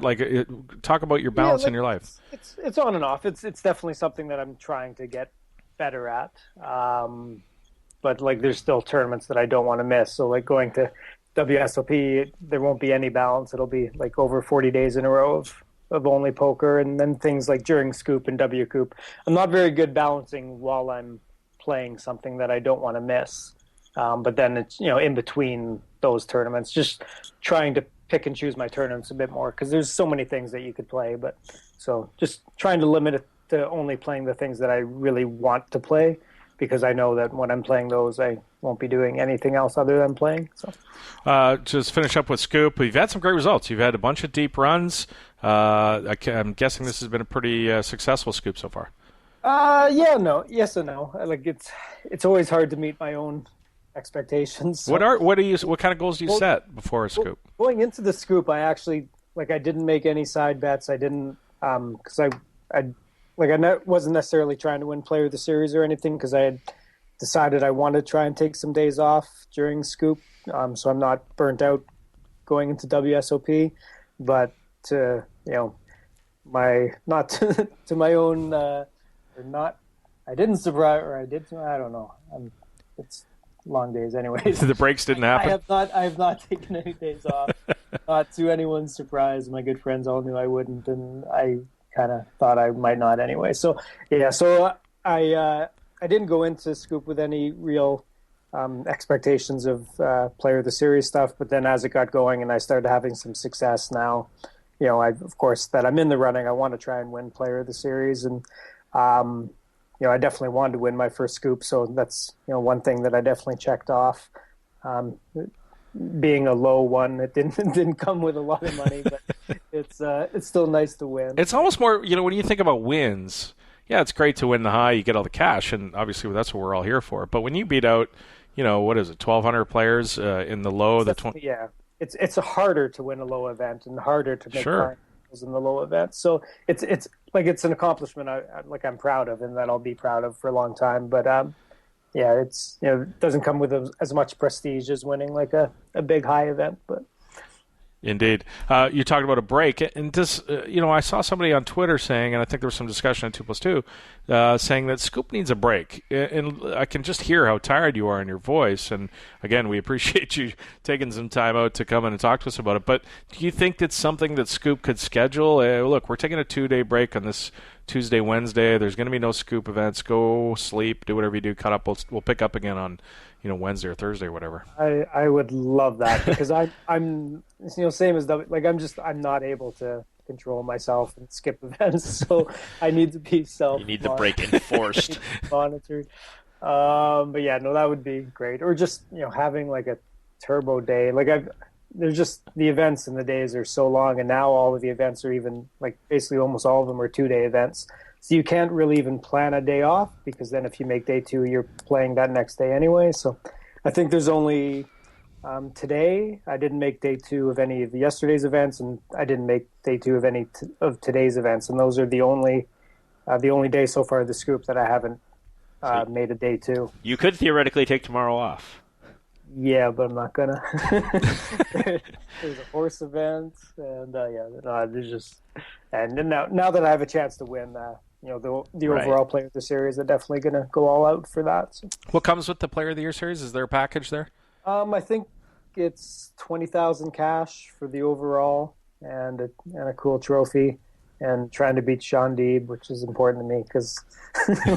We have a thing going. Oh, do you? You and Sean, is it friendly? Is it? It's competitive, sort of friendly. You guys got into it or something? No, not at all. We're just, we just like to beat each other. Oh. Or I definitely like to beat him, and I think it goes vice versa. But anyways, and then there's separate ones. I think I was second in the low one going into today. So then there's a separate trophy and cash for that, and different things. So I'm in the running, and I've had a pretty successful series. So I'm gonna grind it out for 4 more days and see how we end up. I want a quick strategy question about Scoop. And one of the things I noticed was a lot of the turbo final tables, especially, had pretty shallow stacks. I think the average. I wish there were more of those turbo final. Oh, really? Yeah. It was weird. Now, do you wish there's more of them because they're over fast, or because you can play them better than anybody else? Combination of both. In a turbo event, I think I have a much better chance of playing my best for the entire tournament because you don't have to do it for as long, and also it would be nice to have more turbos in a long series so that your days aren't always 10, 12, 15 hours. If there's more turbo events, and you're going to have some days where you're done earlier, or just where you're not playing as many tables for as long a time when some of the events end quicker. I don't generally like to play a lot of tables, so that's one thing kind of Scoop sort of forces me to do that I don't like as much. Fair enough. You just have more tournaments going at the same time. But in terms of stack size, I think it's important for a poker player to be able to adjust to whatever circumstance they're thrown into. So whether it's a short stacked or a deep stacked final table, part of being a well-rounded poker player and a successful one is being able to adjust strategy and adapt to whatever situation you're in. So I think one of my best attributes is being able to just adapt to whatever structure or format the tournament is and come up with the best strategy for that exact moment. So with those shallow final tables, is it really player dependent who you're at that final table with, or is there sort of something that you go about differently when the average stack is like 20 big blinds? Well, I think it's going to factor a lot on what your stack is at the moment because everyone's so shallow and you have ICM considerations in effect. There's moments where you are going to be trying to wait out a short stack busting, or if you have a lot of chips, then you're trying to take advantage of everyone trying to wait out that stack.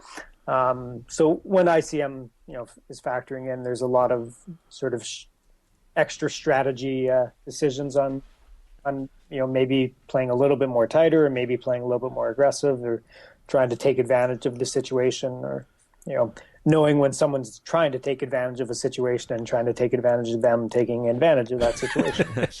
all that 6 stuff. levels deep, yeah, for sure. Yeah. Let's talk about the Global Poker League. We've talked a lot about it on this show. We've had Alex on, and we even went down to the draft. It was a lot of fun. Speaking of the draft, nice. You were drafted by the Paris Aviators. Fabrice Soulier, of course, is the team captain. I'm guessing that had to be a pretty awesome moment. Yeah, I had to sweat it out for until the last round. So it was something I was really hoping to be a part of. So I definitely wanted to get drafted. So. As the rounds went by, I was getting a little, unsure if it was going to happen. So when I finally got picked, it was definitely very exciting, and was thrilled to be part of, the first season. And I think it's gone, as good or even better than anyone could have expected. So it's been a lot of fun so far. When you say that you wanted to very much be a part of this, did you reach out to any of the team managers and say, like, hey, I'd like to be part of your team? Was there any reason that you thought Paris or Fabrice picked you specifically, or how did that process go? I definitely did reach out to any of the managers that I known, just to let them know that I would be happy to be a part of the league and be a part of their team. And then I also had a lot of confidence in just in my reputation and my results, that hopefully that would be enough to get me picked by someone, whether or not, like, I was a little concerned because there wasn't really a team that maybe was the best fit for me, where it made sense. You didn't think Montreal would draft you? French Canadian. Yeah, Montreal was going to do it. He's not a Habs fan. No, I was going to say that. So I was going to say, like, there's no way they're going to draft a guy named Go Leafs Go. There's so many good French Canadian players. Yeah, no question. That, in terms of picking Canadian players, there's more than enough French Canadian ones that they could have picked. And then also their draft slot, where they ended up picking at the beginning of the first round, I felt that kind of took away like maybe a French Canadian player that they would pick in the first round. So then there was almost like one less Canadian that they might pick. So I was a little bit worried about that. And they ended up taking Mike McDonald early in the first. And then I figured he'd fill in a couple French Canadian picks later in the draft. So that, again, it kind of didn't leave much of an opening there. So then it was figuring out what other team might take me. Has there been a team party in Paris yet? Not yet. I think we're going to have the victory parade there. You guys are in third. Or whatever it is. You're in third place in the Eurasia Conference, 78 points, 1 point behind London in second. So right at tight race, 9 behind the Moscow Wolverines. But how have your matches gone so far? I saw you played Filatov. It's interesting watching these matches, and you've probably gone back, I would think, and watched.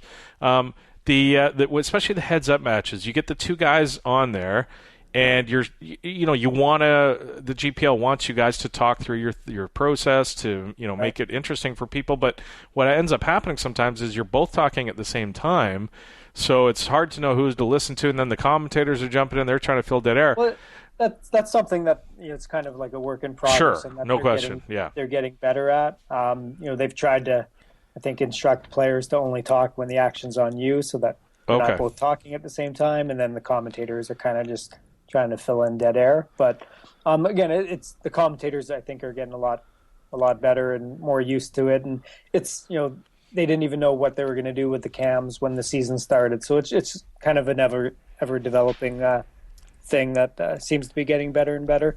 And not all the players want to talk, and not all the players English is their first language, so there's different issues in every match. But how's that been for you? Talking through hands, it's something I'm comfortable with. Like I've done some training videos and stuff in the past, so it's something I'm quite comfortable with. The only thing that may be tough is that you're playing a live match and you're talking about it, which is fine, but then you're also maybe trying to keep an eye on the stream from 10 minutes ago to see if you got bluffed, or to see if you can pick up some information, and also know what information your opponent may be picking up from you if you did something or whatever. So if you're not on the stream, or if you're not, I guess, like the 6 max matches, when I've been on the cam, it's hard to play and be on the cam and keep track of what's going on at the same time. Right. Whereas the players that aren't on the cam it's much easier for them to sort of watch the live stream from what's been happening before, and talk to maybe a coach on Skype, or about they noticed something that another player did, or things like that. So when you're on the cam, you can't pay as much attention to that stuff. But I'm perfectly fine being comfortable talking about it, and it's something that comes pretty naturally, I think. Did you do that Filatov match from like a coffee shop or something? There's a sign up. I was at the Playground Poker Club. Oh, you are? Yeah. Trying to two-table. Yeah, so I did. No, I wasn't. I was just railing. One of my best friends made the final table of the main event there at WPT. So I was there railing that and playing my heads-up matches. What's your take on the structure of the GPL so far, the 6 max, the heads-up? Are you happy with how the structure's gone? Is it shallow? Is it deep? What's your thoughts there? I think it's perfectly fine. And again, that's something that I'm not really too worried about structure. It's just knowing what it is and trying to adjust to it properly. It has to be fairly quick because it's for an audience, and people don't want to sit there and watch people play. Most people don't want to sit there and watch for 5 hours. Big blinds deep, watch people play super deep. So when it's a bit more shallow and moving fast, there's more all-ins, and it's more exciting to watch. And also to get the matches done in time, it kind of has to be fairly quick. So I think it's designed well for what its intent is. So we've got the World Series. We've mentioned it coming up. Yep. You've mentioned that you're going to play a ton of poker this year. What's your setup? And we talk, Terrence and I and Ross, we've been talking a little bit about giving people an idea of what it's like to go to the World Series. So a lot of our listeners are maybe going for the first time, will go for a weekend, that kind of thing. When you're a guy who's going to go play as many events as possible, like yourself, and you're just going to immerse yourself, what's your setup? What do you do to get into that mode? Well, I'll have about a week off in between Scoop and WSOP, so just try to get as prepared as possible, get lots of rest, and get back into the routine of working out, because Scoop has kind of taken that away for a couple weeks. So just try and prepare hard for a week and get everything set up. I'm getting down there an extra day early to just fill my hotel room full of healthy stuff and healthy food and snacks and whatever. You stay right at the Rio? Yeah. I've thought about trying different things. I actually booked a condo somewhere else last year and then ended up changing it at the last minute. It's just I'm there playing every day, all day, and it's just easier to be right there. Yeah. If I want to go take a nap on dinner break or whatever, I have a room right there. I think even if I lived in Vegas, I would probably still rent a room at the Rio for the summer or put a trailer out back or something, just so I have like a home base there. That's interesting, because a lot of people, Mike, enjoy getting away from the Rio, and I'm one of those. I think Terrence is too. Where we don't play the volume. He does. No, I'm saying back. Yeah. When you, I don't want to or need to get away. I wait all year for WSOP, and there's nothing Yeah. I'd rather be doing. So yeah, no.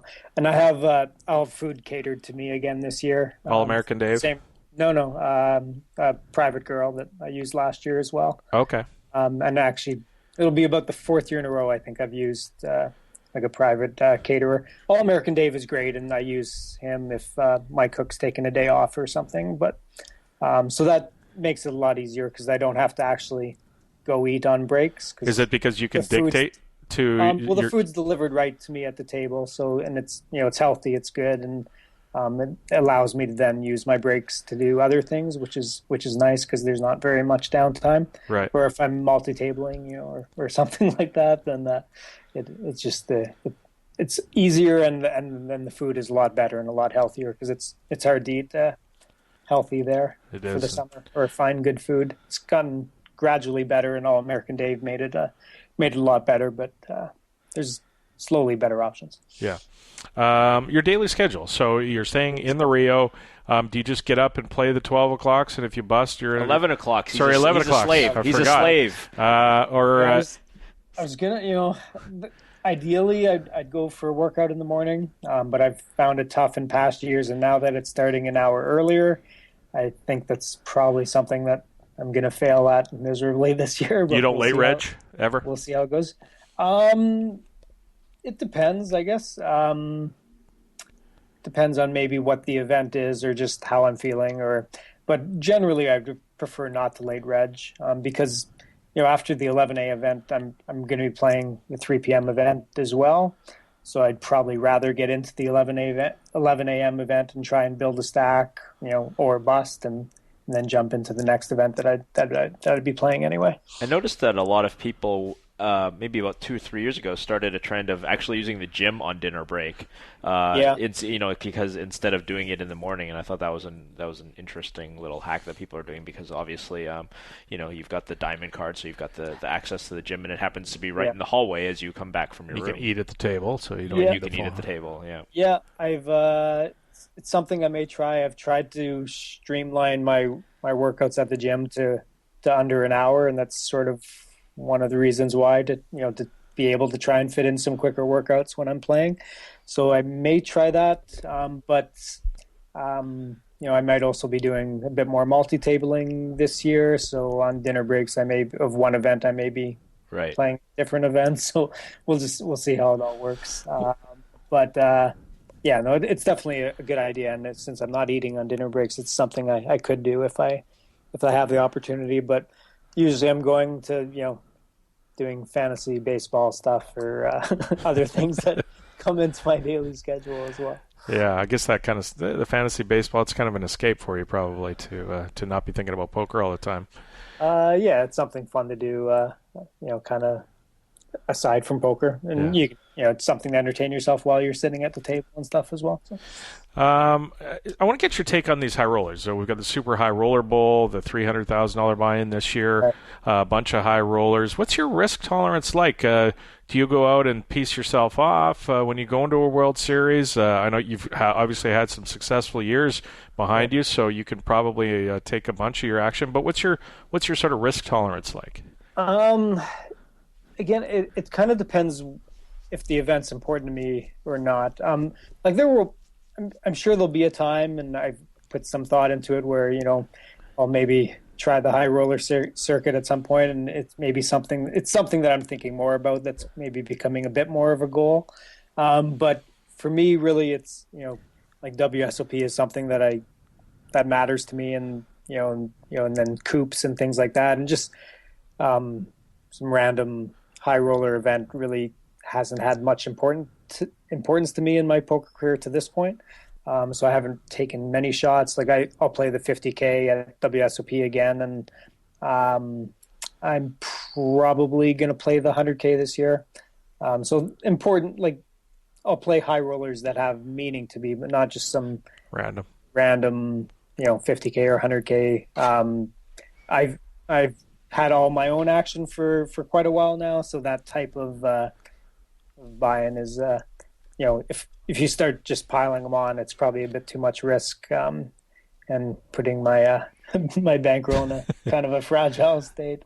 So I selectively play high rollers that I think are really good or that are important to me. Like I played the PCA 50K and 25K, and when I was down at Seminole Hard Rock in April, I played that 25K. It's a really good one, and I'm there anyway. But I'm not searching out high rollers to travel to. Like I don't fly into Vegas to play the Aria, 25Ks or anything like that. What's your take on guys selling off their action at big markups sometimes? That seems to be quite a bit of controversy around people going out. I'm not that worried about it. If whatever, you might as well try to get as much markup as you can. If you're selling action, it's just it's a marketplace. Whatever. If it's too much, then people won't pay it, and that's no big deal. Then you sell for less or you don't sell. Like I buy quite a bit of action, and if I don't like what someone's selling it for, then I don't buy it. Not a big deal. But I don't have a problem with people trying to sell at any certain price. If they think they can get that much, great. Then that's about it. For myself, I haven't done much recently, but in the past I have sold action for the 50K at WSOP and different things like that. And it's just to obviously take a bit of your own risk out of it, so that you're not going through your own money as quickly if you fail. Sure. One of the things that comes along with the World Series of Poker is the 25K fantasy draft. Speaking of fantasy sports, this is something that everybody loves to do. There's one of the things that I always thought about this draft, and it's a pretty big deal. There's 10, 12 teams usually, and 25K to buy in. Yeah, I think it might get pretty big this year. There seems to be a lot of interest and chatter about it. So but it's almost like there's an innate advantage if you're sort of a connected guy who knows everybody's schedule. You can phone up, "Oh, Hawk, how many tournaments are you going to play this year?" Or whoever you're going to call, FPT, are you going to play a bunch? I'm just picking guys, but if you're one of these players that knows everybody, it seems like you have a giant advantage. Some there's just so many players to choose from, and we don't pick all that many guys. So there's just always so many more sleepers that you have than you're ever going to need. But yeah, if I think it's almost more of an advantage to know if someone's not going to be playing, and it doesn't happen all that often. Yeah. But if there's someone that's isn't going to be playing as big a schedule. Who was it? Was it like Vanessa Selps or something that took a few weeks off last year or something like that? So knowing that's important, so you don't spend too much money on someone that's not going to be playing a full schedule. But the Russians, they know all their guys. Sure. Or Negreanu knows all the guys that he's going to be backing, and so there's a few little things that may give like tiny little edges, but I don't think it's a very big deal. You kind of know who's going to be grinding for the summer more often than not. There's like a few of the new guys that come around every year, like some of the big mixed game online players. Like last year, what's his name? Jans Lekemeyer, Fresh OD online. Sure. Decided he was going to play a full WSOP sked. And this year it's Urbanovic, but everyone knows that. So there's always going to be a few maybe Euros that I don't know as well as maybe some of the Euro guys do. But then, probably goes both ways. There's maybe some American guys that I know more than they know. But so one of the things I think about in this draft for you to have a pretty big advantage is you and I are in a bunch of you run some fantasy sports league, NHL and NFL that I'm in, and they're also auction based. So everybody starts with a certain amount of dollars to be able to auction to buy their teams at auction. And there's a real science there's a real skill in using your auction dollars properly. When I think about the guys who jump into the 25K draft, they probably don't have anywhere near as much experience as you do in this format of auction. And I mean, just inherently in that one spot alone, you've got to have just a giant advantage. I think I pick up like a bit of edge there where I may lose in that, of being able to, throw everyone I draft into any event they want to play kind of thing. Yeah. So I think it levels the playing field somewhat in that I have some decent auction experience where I may not, have, I guess, some other advantages that maybe some of the other teams may have. But the one thing about, as I said, with poker already, like in this draft, there's so many more usable players. For example, like in a fantasy football auction draft, there's only so many running backs to go around. Whereas in, WSOP player draft, there's more than enough players to go around. So it's more, I guess, again, it's just adjusting to that situation and strategy and knowing that you have lots of guys. So maybe you want to spend more money on the guys that you really like or some key guys. That's kind of what I went with last year. Like I decided to go out, spend a lot of money on a few guys that I really liked, and then knowing that I'd be able to find enough cheap guys to fill in the rest of my team. I want to ask you, so we had some random sort of questions to ask you. We'll throw at you here. Sure. One of them was, and we've brought this up a couple times on the show, but I'm curious as to your thoughts. Do you think anybody, any MTT player really has a large enough sample size to definitively call themselves a long-term winning MTT player? Do you think there's somebody out there, like you think about Helmuth's played for decades, does he even have enough of a sample size?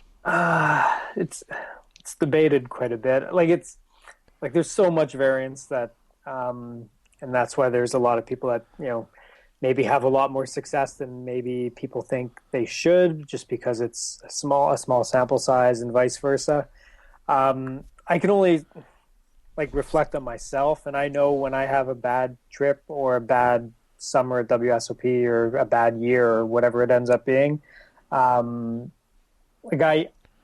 If I'm being honest with myself, I know that it's because of my own play and my own mistakes and whatever.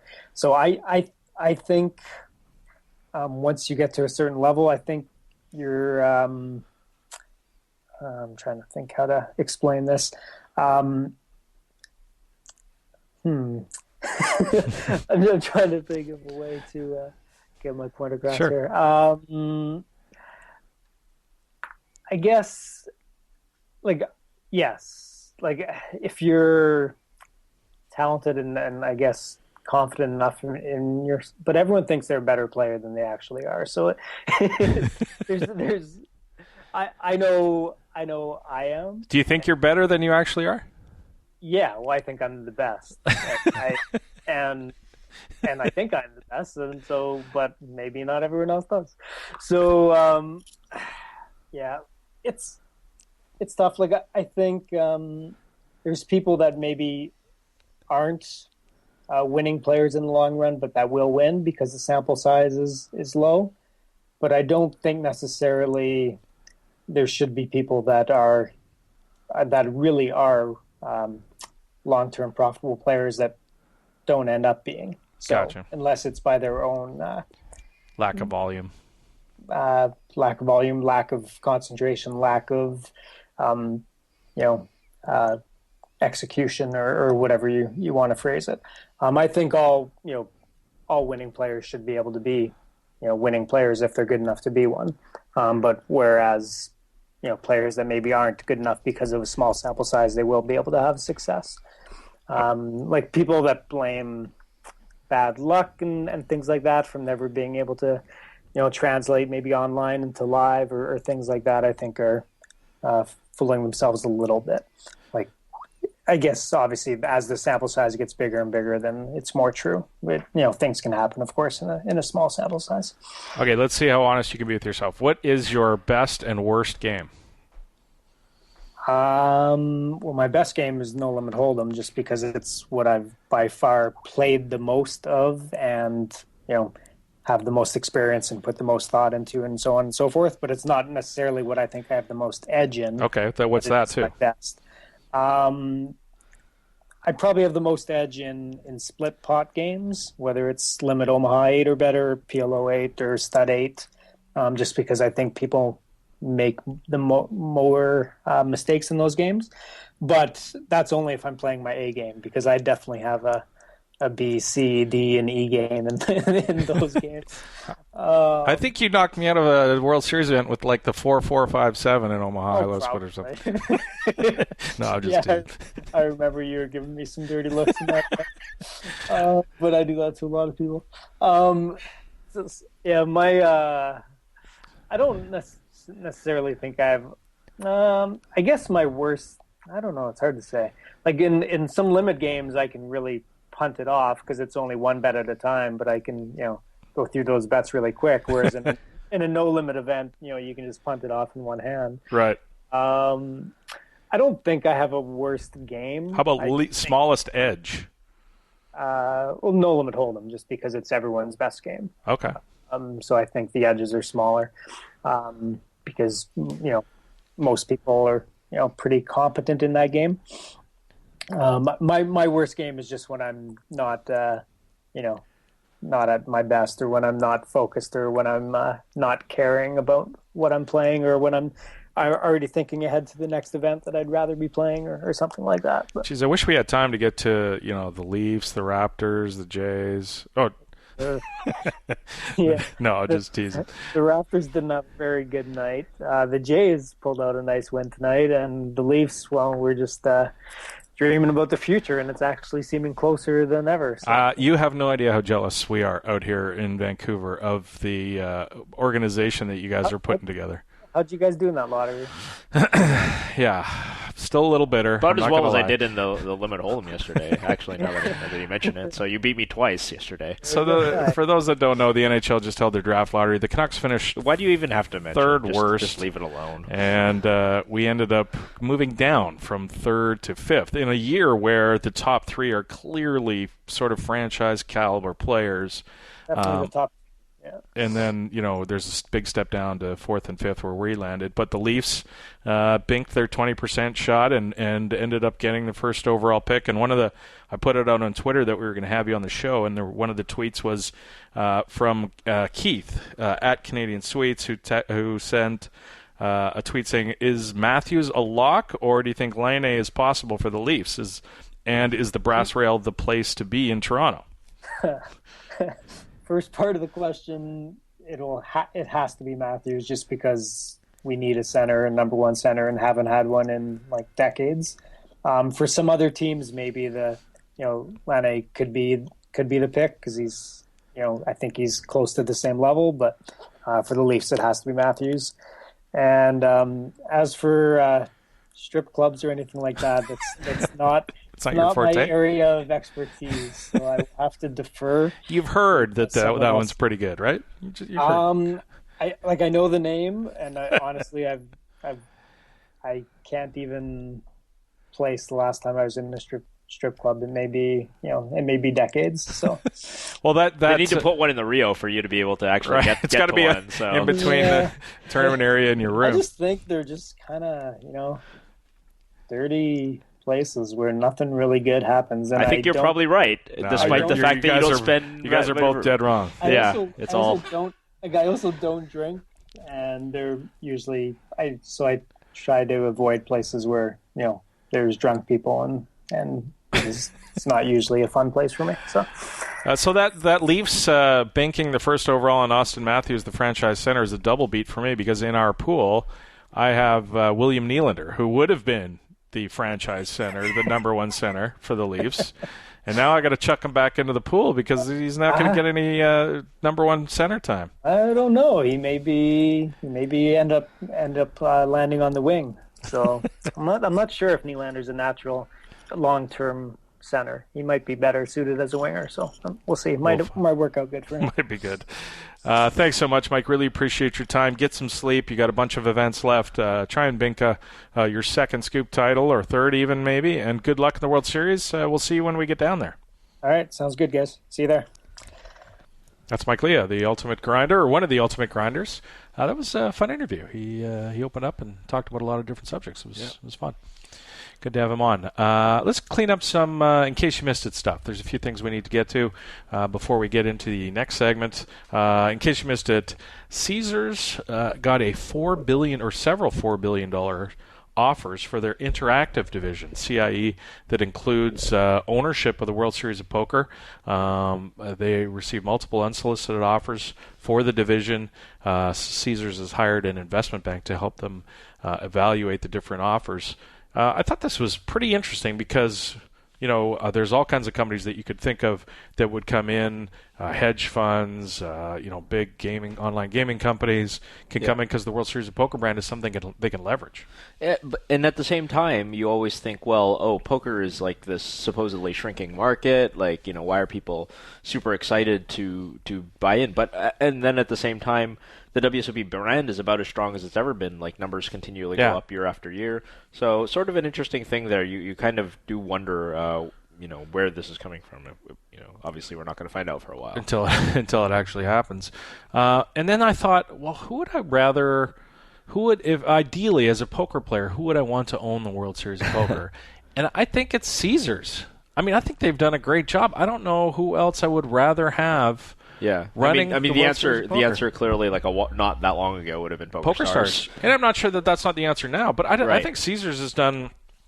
There's obviously been bumps along the way, etc. But yeah, I think certain people. I think Jack Ethel's done a good job. I think certainly a lot of people involved, with the World Series Poker have done a very good job growing it. How much of that is actually Caesars? As an entity itself, I don't know, but it's a lot of the people that we actually associate with. By the way, did you catch any of the town hall today? That just happened. I didn't. Did you? I didn't either. No. I caught about. Actually, I did. I caught about half an hour of it, but it was enough to sort of figure that I was just going to be able to. I was just going to have to read the cliffs later because it was just kind of like, well, the registration process is going to be like this, and this is how you're going to use your credit card. You're going to register online. You're going to do this. I'm like, oh, it's like watching an actual town hall.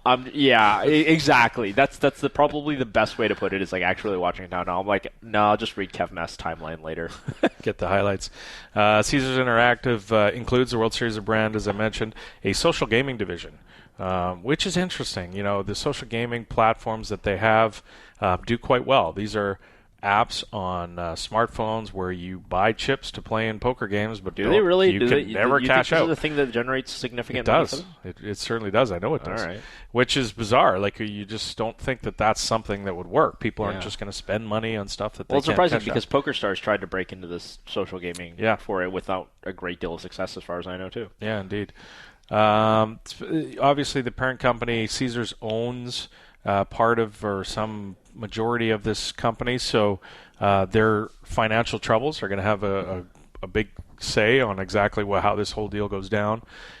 So it's not an easy thing to just roll in, offer $4 billion for this thing, and out the door you go with all these properties. There's a whole bunch of stuff work out. So we'll see how that comes along.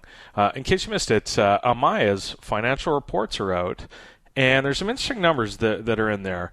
The poker revenue, this is quarter 1 2016 over quarter 1 2015, January, February, March. The poker revenue was $216.4 million for the first 3 months, down from $242 million the year prior, so about an 11% drop in poker revenue. Total company revenue, however, grew 6% to $288 million. So poker revenue percentage of quarter 1 total fell from nearly 90% to 75% there. So they're leveraging this player base in a much different fashion. They're taking them from poker, and we've seen this through all the changes and everything that they've added, sportsbooks, etc. And now they're down to 75% of the revenue for this company comes from poker and 25% non-poker. Right.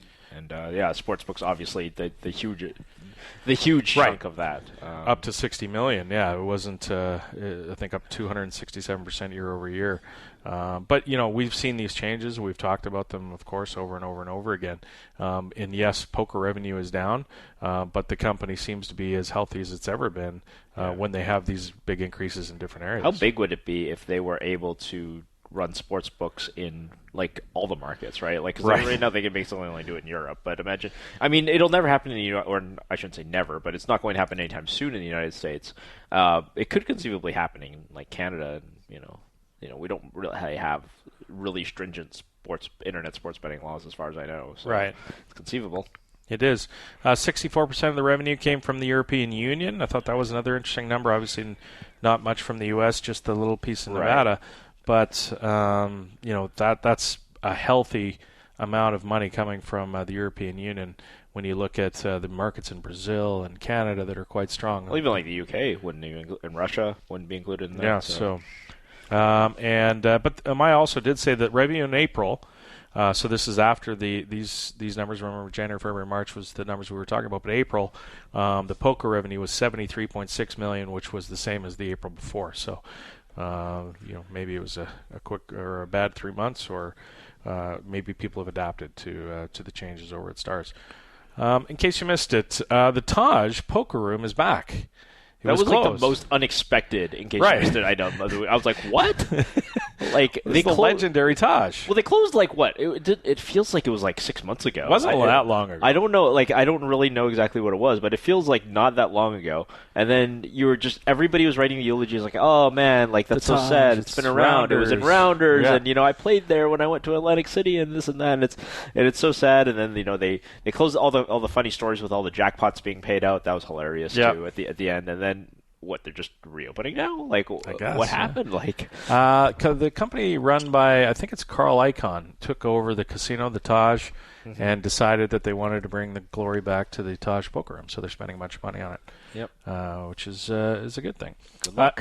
In case you missed it, legendary sports bettor Billy Walters was indicted for insider trading. We've talked about Billy on the show a bunch.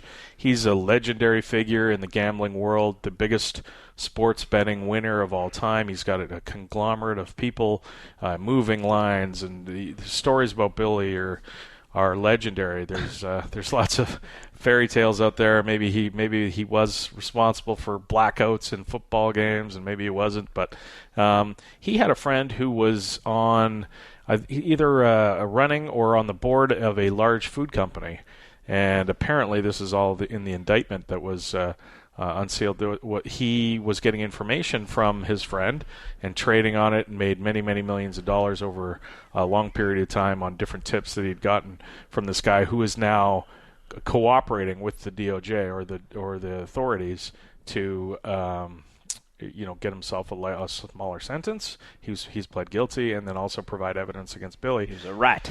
He's one of those guys, and one of the other people mentioned in the indictment is Phil Mickelson, who, of course, the legendary golfer. But Phil is reported to have been benefited, but without knowledge of a crime. So he bought, I guess, the stock, but didn't realize that it was insider trading type thing. But it was interesting that he was mentioned. All right, that's going to wrap it up for In Case You Missed It. We got lots to get back to after the break. We're going to bring in Rossco to tell some bad beat stories this week, maybe. Sounds like it. Hopefully, that's not the case. We're going to do some Rossco Report. We're going to mailbag. Lots to get to on the other side.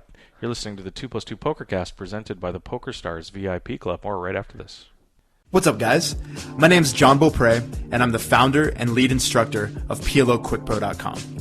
Now, we're the only site that has an entire suite of PLO courses designed by myself, a WSOP champion, and 3-time Supernova Elite PLO Crusher Alien Slayer. Over the past few years, we've successfully taught more than 1,000 players how to master the fundamentals, increase their win rate, and move up in stakes for good. So whether you're a small or micro stakes grinder trying to become a winner for the first time, or you're already a winning player looking to make more money and move up in stakes, and especially if you're a no-limit player looking to make the transition to PLO, we've got the videos, PDFs, and tutorials to help you plug leaks and look at the game in a new way. To learn the guaranteed fastest ways to master the fundamentals, increase your win rate, and move up in stakes for good, visit www.ploquickpro.com/pokercast to get your very own personalized PLO curriculum. Or even better, if you'd like to reach out to me personally, shoot me an email at john@ploquickpro.com and I'll help you find the best courses to fit your game. Good luck. Hey, poker fans, don't forget about the 2plus2.com digital magazine. Each month, a wide array of poker professionals and media write fascinating articles about the game you love. Want to learn about big blind versus small blind hand ranges? How about optimal Jeopardy daily double strategy? Topics like those and many others are covered every month. Head on over to 2plus2.com to see what the magazine has to offer this month.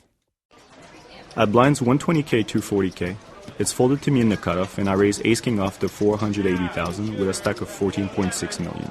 Button folds, and the small blind 3-bets to 1.25 million with an effective stack of 8.9 million. I've played with the guy some in previous days. I felt he wouldn't flat call many hands from the small blind and was capable of getting out of line pre-flop. I 4-bet to 2.15 million with the intention to call his shove. He went all in, I quickly called, and he also had ace-king off. The flop came down with 3 clubs. I had the king club, but he had the ace of club. The turn was another club, and I doubled him up.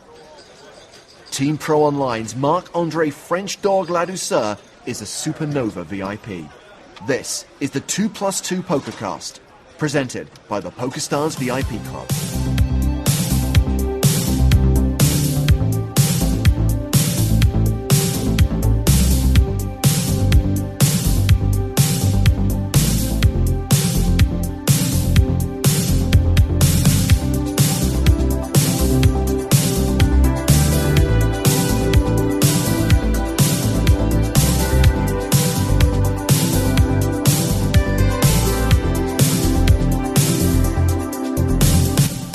Welcome back to the 2+2 Pokercast, presented by the PokerStars VIP Club. Why don't we get into some 140 or less? 140 characters. That's it. I love hashtags. I love all of them. Terrence Chan needs more than 140 characters to express itself. 140 or less. Jesse Martin at Mazer Bowie, of course, the mixed game wizard. Hi, PokerCast Adam. Any of the legendary colluders in Commerce high stakes mixed have busted or moved casinos? They weren't that good at it. Good to know. Yeah, that's good to know. Especially if you're playing at the Commerce, but yeah. Jesse plays in those games. They were, for years and years and years, there was sort of this notion that there was a collusion ring going on in the limit game, especially the limit hold'em. I remember the 100, 200 limit hold'em, but those players can't be trusted. It's good to know that they're busted or moved on. Lyman writes, at Lyman Poker, I thought this was a great line. Poker is one of the world's best hobbies and one of the world's worst jobs. Absolutely. That's correct. Rossco can attest. After his tough week, he's jumping on the "that's correct" drop. I love it. Yeah, the worst that happens most of the time when you do your job poorly is you get fired or like yelled at by your boss. You don't lose money. You don't go broke. You don't get money taken away from you. Yeah, exactly. Generally.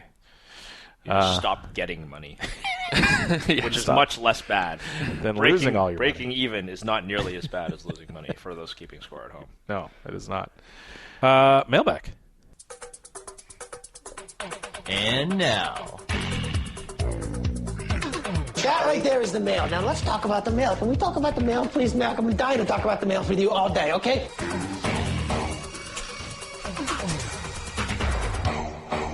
Mailbag. Email number 1. Got a bunch of emails this week. And this is a long one, but it's a good one, so hang in there. This comes to us from Austin. It starts, since you haven't gotten any Busto stories yet, I figured I'd submit mine. Well, not a I lost all my money gambling story. I think it's degen enough that it might make the cut. February of 2012, my wife of 4 years says she wants a divorce. Not a huge shock at the time, so we amicably separate. Not coincidentally, my submarine happens to be moving permanently to Guam from Hawaii in 2 weeks. We work out the finances between the two of us. Luckily, we both made the same, so nothing too complicated, just the issue of the Waikiki condo, which ends up fueling the future degen fire. For ease of the divorce, she just gave me the condo. I told her I was just going to sell it, but then she said she would buy it off me for $20,000 in cash when she got back from her deployment. Since we only owned it a few years, the $20K was about the amount I would clear from selling it in the market after fees, so we verbally agreed to the deal. 3 months later, my boat pulls into Guam, USA, and the degen begins. Figured I'd go on a nice bender, and while my first plan would be to gamble like crazy, there are no casinos in Guam, and I can't get enough time off to go to Macau. Luckily, there are a lot of strip clubs, and so begins the war on money. Guam is a weird place. There are just a bunch of really shitty bars and a bunch of strip clubs. It's perfectly commonplace on a Tuesday night to just grab some dinner and then go get a few drinks at a strip club on a Tuesday night. Since I was in bender mode, this resulted in me getting lots of drinks and just lighting money on fire at the strip clubs pretty much every night. I wasn't required to sleep on the boat, 2 out of the 3. I quickly racked up $10K in the first week. I rationalized that I just got divorced, and plus the ex was going to ship me $20K for the condo, so I had plenty of money to burn. Hit $25K in strip club expenses shortly thereafter. I ended up becoming this minor celebrity. Everybody knew who I was. I had no idea who they were. When you spend that amount of money in Guam, people notice. The boat left for a month, and when we came back, it was for a quick 2 weeks. During the 14 days in port, I only slept 14 hours total. Wow. I know lots about sleep deprivation from experience. The rest being spent in strip clubs, now up to $35K total. Wow, he only spent $10K in 2 weeks. He got his money worth out of that 2 weeks anyway. At this point, 2 things happened. The ex-wife says she isn't going to buy the condo from me, so I lost that $20K I was planning. And 2, started dating one of the strippers. He put the word dating in quotes just to keep this safe for the kids. The boat leaves for a month, during which a few emails between me and the stripper leads me to think that it's more than just dating and that it might actually be a relationship. Always a good idea. Figuring now that I've sunk $35K in a bender, it's probably a good time to settle down, and dating a stripper is a good plan. Guam is a weird place where this is a normal thing. The war on money is declared over. The boat gets back to port. I do a quick internet search on my girlfriend's stripper just to check her out, and it turns out she's actually married to the guy she's claimed was just a roommate. Go figure. Now the gambler degen in me really kicks in. At the time, I just gotten orders to stay in Guam for 2 more years. Oh, wow. The responsible thing to do would have just get my orders switched and leave Guam. I equated that to folding a massive pot in the river that I already 2-barreled into. So I decided I still had some bullets in the war on money and lit it to fire and went all in. Long story short, I flew her to Hawaii and put her up in a hotel for a week. I bought the husband a plane ticket home just to get that bum off Guam so he didn't kill me. Flew her back from Hawaii so she could process her divorce. After I transferred off the boat, I spent 2 months in Hawaii for training, so I flew her there so I'd have someone to hang out with, and then brought her back to Florida for the holidays. Oddly enough, we only lived an hour away from each other. All told, $58,000 was expensed on strip club-related expenses in only 2 months of me actually being on land in Guam. Did this dude just did this? That was excellent use of that drop right there. The epilogue, not sure if people care about how you unbusted yourself. Staring at all the credit cards was a sobering experience. Lucky I still have my Navy job. Was found not guilty of adultery at a court-martial after the husband filed a complaint. I guess that's a thing. You have to know she's married for it to be adultery, so I had money coming in. I ended up transferring some balances to a 0% APR card, which bought me some time, and also I took out a debt consolidation loan, so I avoided the exorbitant interest. After we returned to Guam, I lived a much less adventurous life and paid down the debt. I would think so. The now former strip and I ended up getting married. I eventually left the Navy, and we've settled in suburbia with our 2 cars, house, and 18-month-old son named Ace. That's not how I expected that story. Me either. This is an awesome ending to this awesome story. One example of degening paying off, I guess. Added bonus, she did save my life when we visited Macau. We got off the ferry at the Cotai Strip, and I was walking toward the buses just staring at the skyline. I was about to step on what I thought was a sidewalk, and she grabbed me as a tour bus plowed by. Apparently it wasn't a sidewalk. Keep up the awesome work of the show. Hope to catch you up to you guys at the World Series of Poker one of these years, besides me just yelling, Terrence, kick him in the nuts. Now that Holy shit. is how you do a Busto story. Right here. We kick things off with $58K in a strip club. That's a lot of money. That is a lot of money. Yeah. There's probably not much to do in Guam, in his defense. No, there absolutely isn't. But I mean, yeah. Yeah, he went off. Somehow not everybody who goes to Guam spends $58K in a strip club. So I mean, and I did not expect the white picket fence ending. That's awesome. That is it usually ends in disaster. Go Ace. I love it. Wow. Email number 2. Ryan writes, this happened in a casino tournament several years ago, and it still tilts the hell out of me. This was early in my poker career, and I was nearing my first cash. I was super short-stacked, and I was trying to fold my way to the money. I'm under the gun and only a few big blinds. I'm not even in the hand since I folded pre-flop. The button wins the hand, and as he's scooping the pot, he reaches over and rakes half the chips from my stack. This is impossible to be an accident. It was a deliberate steal of my chips, since they are nowhere near the middle of the table. By doing this, he put me all in because of the blind's next hand. I was livid and raised hell. No one believed me, and all the floor could say is it's my responsibility to protect my chips. While I agree with him to an extent, I've never seen people huddle over the chips. A guy on the rail didn't see the guy scoop my chips, but he did vouch for me having a lot more chips than I had. Their floor refused to do anything. They blamed it on me. They would not review the tape or anything. I was super livid, nearly called security. They nearly called security on me and kicked me out. What should I have done? You should have done what you did and then never go back to that casino again is probably what I would say. Or wait for the guy outside and have a word with him. Yeah, I was going to say sucker punch him in the back of the head. that was my response. Yeah. I was just like, get arrested for assault, go to jail for a night, and then just whatever. Get yourself permanently banned. What in the fuck? This is. Can you imagine somebody what is reaching with the over mailbag tonight? And grabbing your stack? Like, especially when he would have a broken hand instantly. Like when he reached, I would just be slamming my hand on his. Yeah. I mean, what in the? How does that? It's such a weird thing. Like you don't usually react that fast in the moment. I agree. I'd be staring. Like, what are you doing? But everybody at this table would be able to see it. You would think. How did anybody miss that? Yeah, like I mean, crazy. It's exactly like was it a gigantic pot? Like that. What is we got a night of mailbag here. Email number 3. John Paul writes, hi, Adam, Terrence, and Ross. Thanks for making such a great product. I'm also enjoying the Live versus JC podcast series very much, and thanks for answering my previous PLO questions.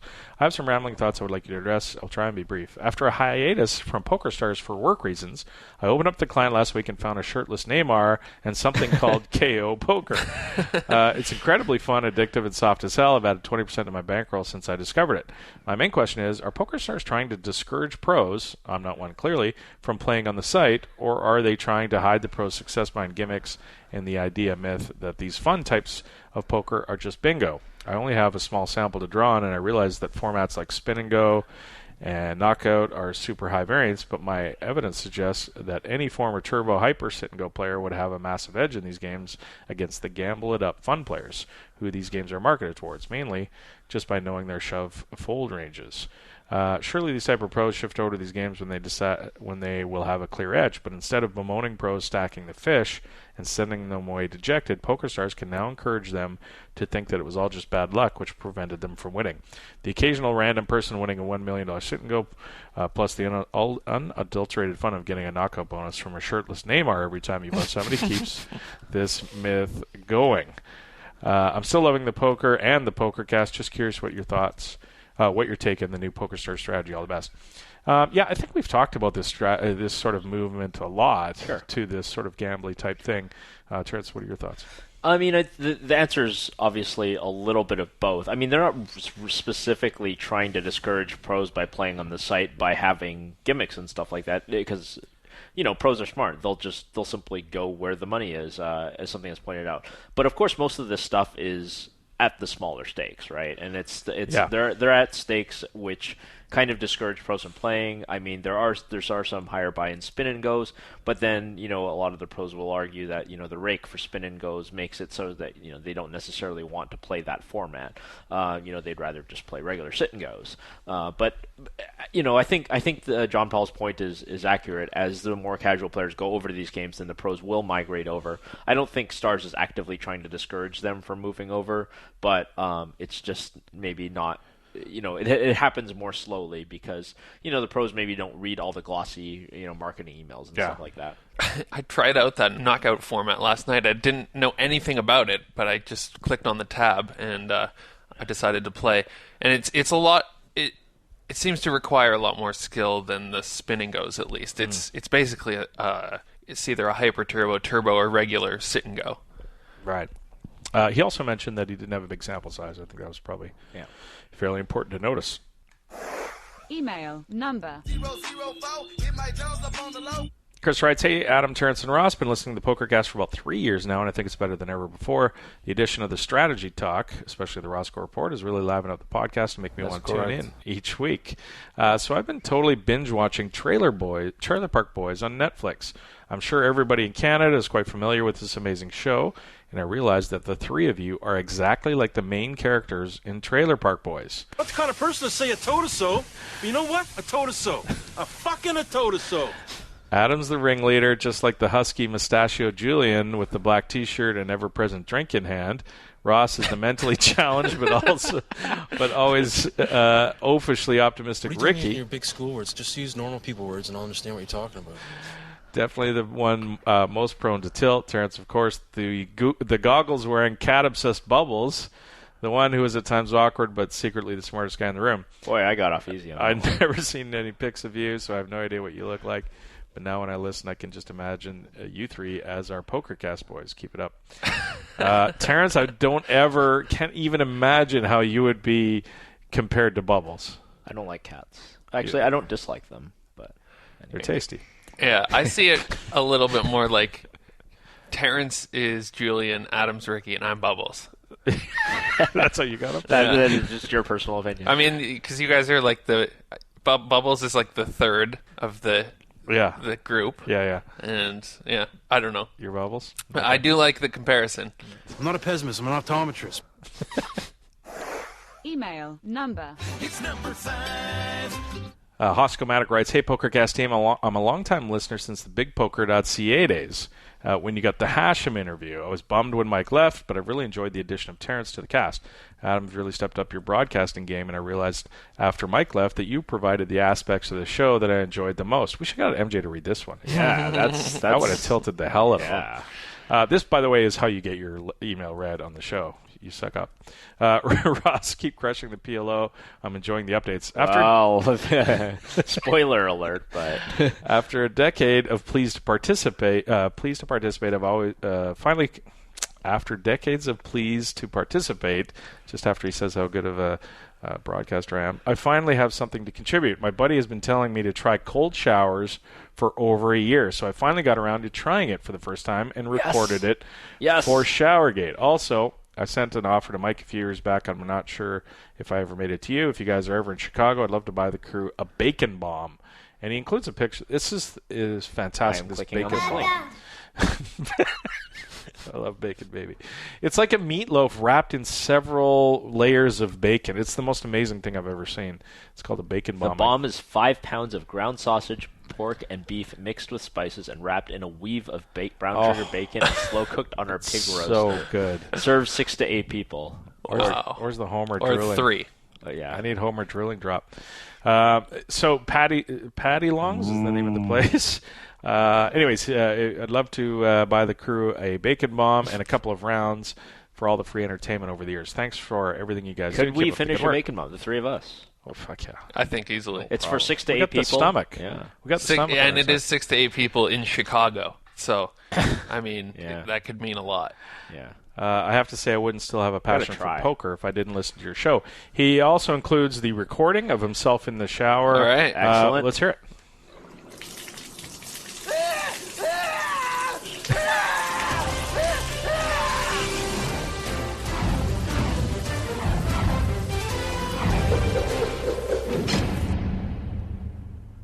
Hi, Adam, Terrence, Ross. This is Rossco from Chicago, giving you a call to add on an addition to Showergate. My buddy has also been trying to get me to take cold showers. He's been advocating for the benefits just like Terrence, so I figured I'd give it a shot and give you guys a nice little additional segment. So here we go in a nice cool morning in Chicago. Let's just turn on the water. This is awesome. He's terrified. Of course he is. It's cold Chicago water. Oh, man, that just sounds cold. Okay. Set the phone down here. Yeah, it's cold in Chicago. Phone is down. Oh God. Oh, this is bad. He's being attacked by it. Oh, fucking asshole. Bastard. Kill it. Cut it now. Dude. End it. Turn it off. I don't know how. Oh my God, it's long. He probably said something in the end. Oh, I can't hear myself. Well, it doesn't matter. It doesn't matter. Rossco, you bastard. Yeah. We've been. I don't want your damn bacon anymore. You can shove the bacon up your ass. Yeah, exactly. Next email. We've been Chelsea bombed. That's what that is. And we're just inviting more. Yeah, we are now. definitely inviting more. Or no, Chelsea rolled. Like Rick rolled. Yeah, Chelsea That's rolled. the new Rick roll for the podcast. We've been Chelsea rolled. You know what? Hockey's dead to me. I don't give a shit. Our team's so bad it doesn't matter. Hockey's dead to me. No, fantastic. That's hilarious. I definitely got a good kick out of that. Email number 6. Justin writes, well, I took your advice and provided friendly, constructive advice about changing the neighborhood poker tournament. My comments were deleted, and I was blocked by the person organizing the tournament. I guess that didn't go over very well. Well, we never said the advice that we offer on this show. Would help you. Well, yeah. Like, disclaimer, the two of us, we have, 40-plus combined years of poker experience. We still don't know what the fuck we're doing, clearly. I mean, this is the guy who had trouble with his tournament. They put a bunch of beginners at his one table and said everybody play slow over there. Slow table. And he was constructive about it, and they blocked him. Bastards. Now I guess that think means about keep your mouth shut now. Do you think that it's the worst thing ever to be at the beginner table but playing slower? Probably not. Your EV is probably better if you make it to that. It just shows a misunderstanding of how poker tournaments are run, though. And if they're going to do that, and that, maybe they screw up on some other stuff. Who knows? Right. email number 7. Hayes writes, hey guys, hello from Texas, where Texas Hold'em is illegal. Thank you, politicians. And this one, I live only 2 miles from the old AmVets Club, where some guys named Doyle and Amarillo used to hang out. I'm 4,425 miles from Kells, and while we're on the subject of Kells, the Kells Bar and Restaurant in downtown Portland, Oregon, does mean corned beef steak, not hash, steak. I'll pause while you ponder that for a moment. That sounds. I love corned beef. I do too. And corned go beef steak would be food tour. Maybe we should just start a food podcast. We'll get to go to all these places. Anyways, I've always wondered about PLO. Why is PLO the predominant variant of the 4-card game, and it's not No Limit Omaha? Is it because the equities most you can bet or raise is the size of a pot? The equities run so close together that it was just degenerate. That it was just down to degenerate down to a shove fest. You got it. Degenerate into a shove fest. Even if Adam can't say it, in other words, 4-card version of Guts or War. I'm having visions of Chevy Chase and Randy Quaid playing Pick a Number in Vegas Vacation. By the way, that's the best scene. Do you remember that scene in Vegas Vacation? I've never seen it. You never seen Vegas Vacation? No. I've seen Dude, every time parts of it. Every time you ask me about some movie and I say I haven't seen it, and you react, I'm just telling you, this is like I know you. Time. I know the movie. I know you would laugh at this movie. That's why I get upset. Probably true. Okay. We're Vegas Vacation. Anyways, I've asked Vanessa Selps about this as well as Jean Beaupre, and I'm still kind of puzzled by it. So I wonder if you could discuss it and how would be betting strategy would be different from PLO and LO and No Limit Hold'em. Just want to add, does it boil down to stack size again? How would the games differ with 100 big blind stacks, 300 big blind stacks? Would they differ? Keep up the good work. And there is an NFW I'm doing in the ice. There's no fucking way I'm doing the ice cold shower. So I think No Limit Omaha would be, or it is, a bad game. I don't think it would be good because you could freeze out. The action kind of gets frozen out a lot of the times or it at least freezes the action pre when you have. Well, you basically just want to overbet it with aces, right? Like if you can get like half your stack in with aces, then you would do it. Go right? for it. Like I mean, presumably, if you were 300 big blinds deep, that's not really, it's like too reasonable a thing to do. But it would still probably it would be a bad game because like you would just get multi-way pots where. Two guys have aces, and the other guy with the 9-8-7-6 was like, okay. But deeper stacks would actually make No Limit Omaha different. It would. Because you're not going to be able to get a larger percentage of your stack in. Right. So, I mean, at like 300 big blinds, it is plausible that it would probably actually just start looking a lot more like pot limit, or like No Limit. And also, I mean, the other weird thing is on the river, it would make some very interesting spots. Because if you were able to overbet the pot on the river, I think. The problem is that most normal stack sizes, you're just going to want to overshove with aces, and then aces, show up so often that that's the reason kind of it becomes a bad game, right? Like you need the game to be pot limit so that when somebody 3-bets or 4-bets with aces, you can call them and then outplay them post flop or put them in a difficult situation post flop where they don't know whether the aces have enough equity to continue or not. It just makes decisions so much different and harder, and therefore more of a fun game, right? When it's pot limit. With No Limit Hold'em, because of the fact that like Hold'em's sort of a game of domination, where usually if you're ahead on the flop, you're usually quite a bit ahead. That's why people in No Limit Hold'em tournaments these days are betting, a third of the pot, 40% of the pot, half the pot, because you don't have to bet that large amount to be able to protect your hand. But that's not the case for Omaha, which is why in Omaha you see much larger sizing, at least 2/3, 3/4, full pot a lot of the time, and you're trying to set the situation up so you can get a pot size bet in on the river. Whereas in No Limit Hold'em, you can just bet, a much smaller amount, and you could still overshove the river if you wanted to at that point, if you think that that's the correct thing to do, putting that person in that spot. Mm-hmm. Email number. So Mike writes, and this is Mike who took us to the Hollywood porn game.